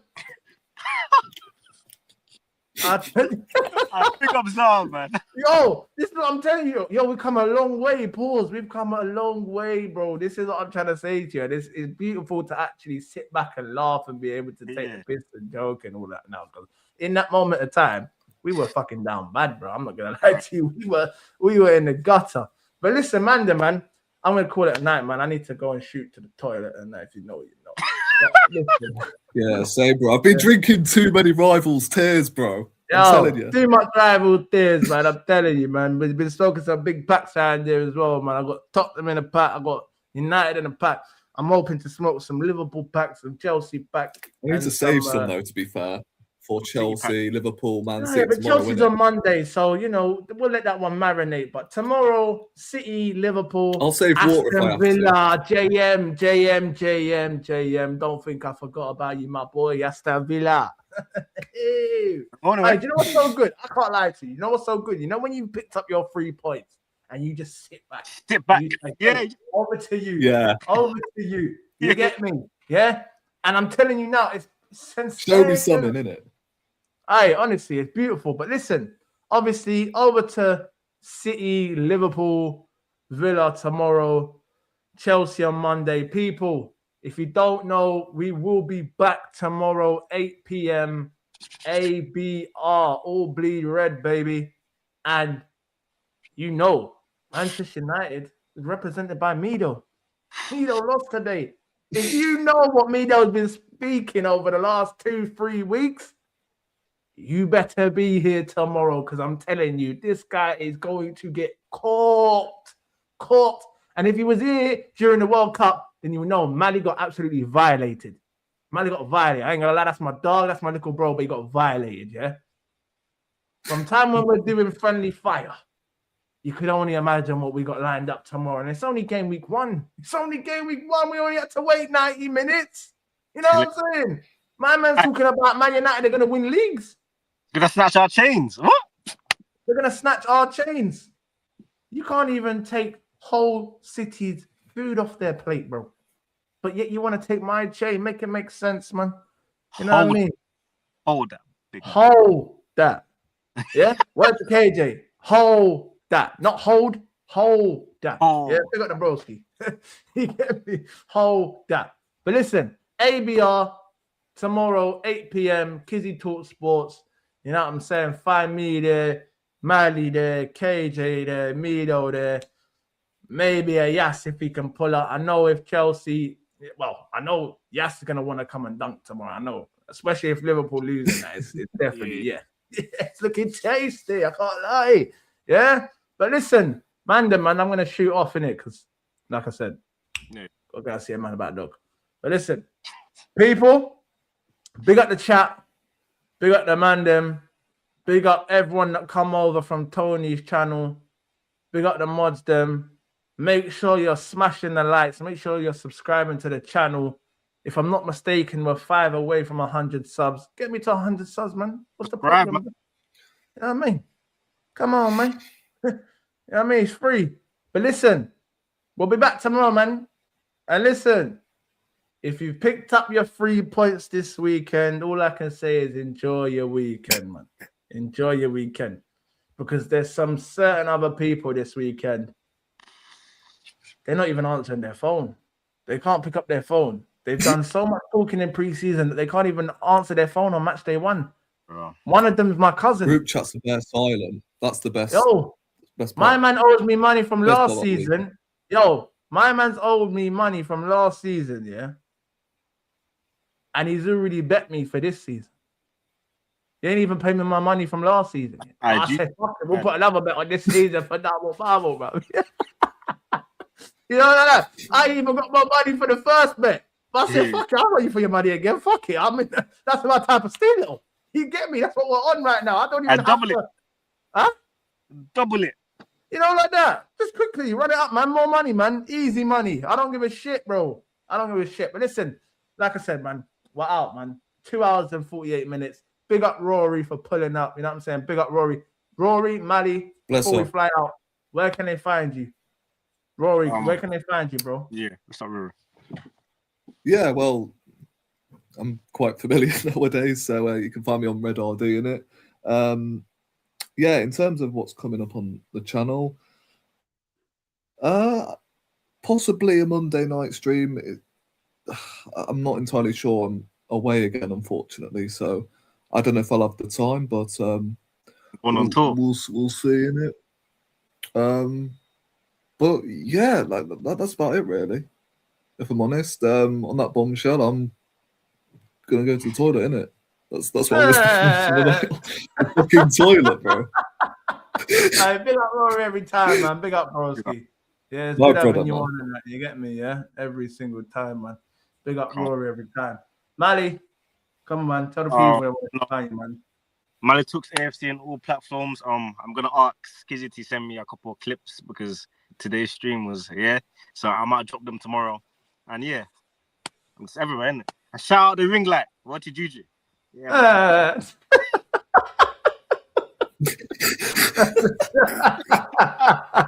Alright, listen, yo, we're gonna leave it there, man. It's been 2 hours, nearly 3 hours, man. 2 hours and 50 minutes. Today was a lit one. I can't lie to you. It was good having Madley on, good having Tony and Rory on.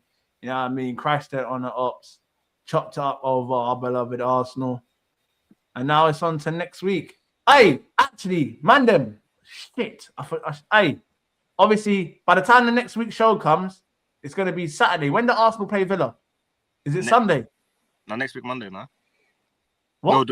No, the week after. Wait, what? When do we play Villa? Quickly check when we play Villa. Because if we play Villa on Monday, I think. On a Monday? Monday. Yeah, it's on a Monday. Not next week, but the week before that. The week after. Why are we playing on a Monday? I don't know. It's next Monday. So it's next Monday, yeah? So we'll have another show by then. All right, cool. So we'll leave the predictions to next week's show. All right, cool. Because I didn't know if we were going to be playing before then or not. You know what I mean? Yeah. But listen, now that I know that the game ain't till next Monday, we'll chop up predictions and whatnot on next week's stream. But listen, man, I got to shoot, man. Love for coming on and that. Love for showing support. Love for man. Just fucking with the boy. You get me? But listen, big up the chat, big up the man them. Been another episode of Paid in Arsenal. It's been your boy Kizzytalkzsport. It's been Mally, it's been Rory, and we're out. See you in the next one, man. Big up the chat. Big love, man. Love.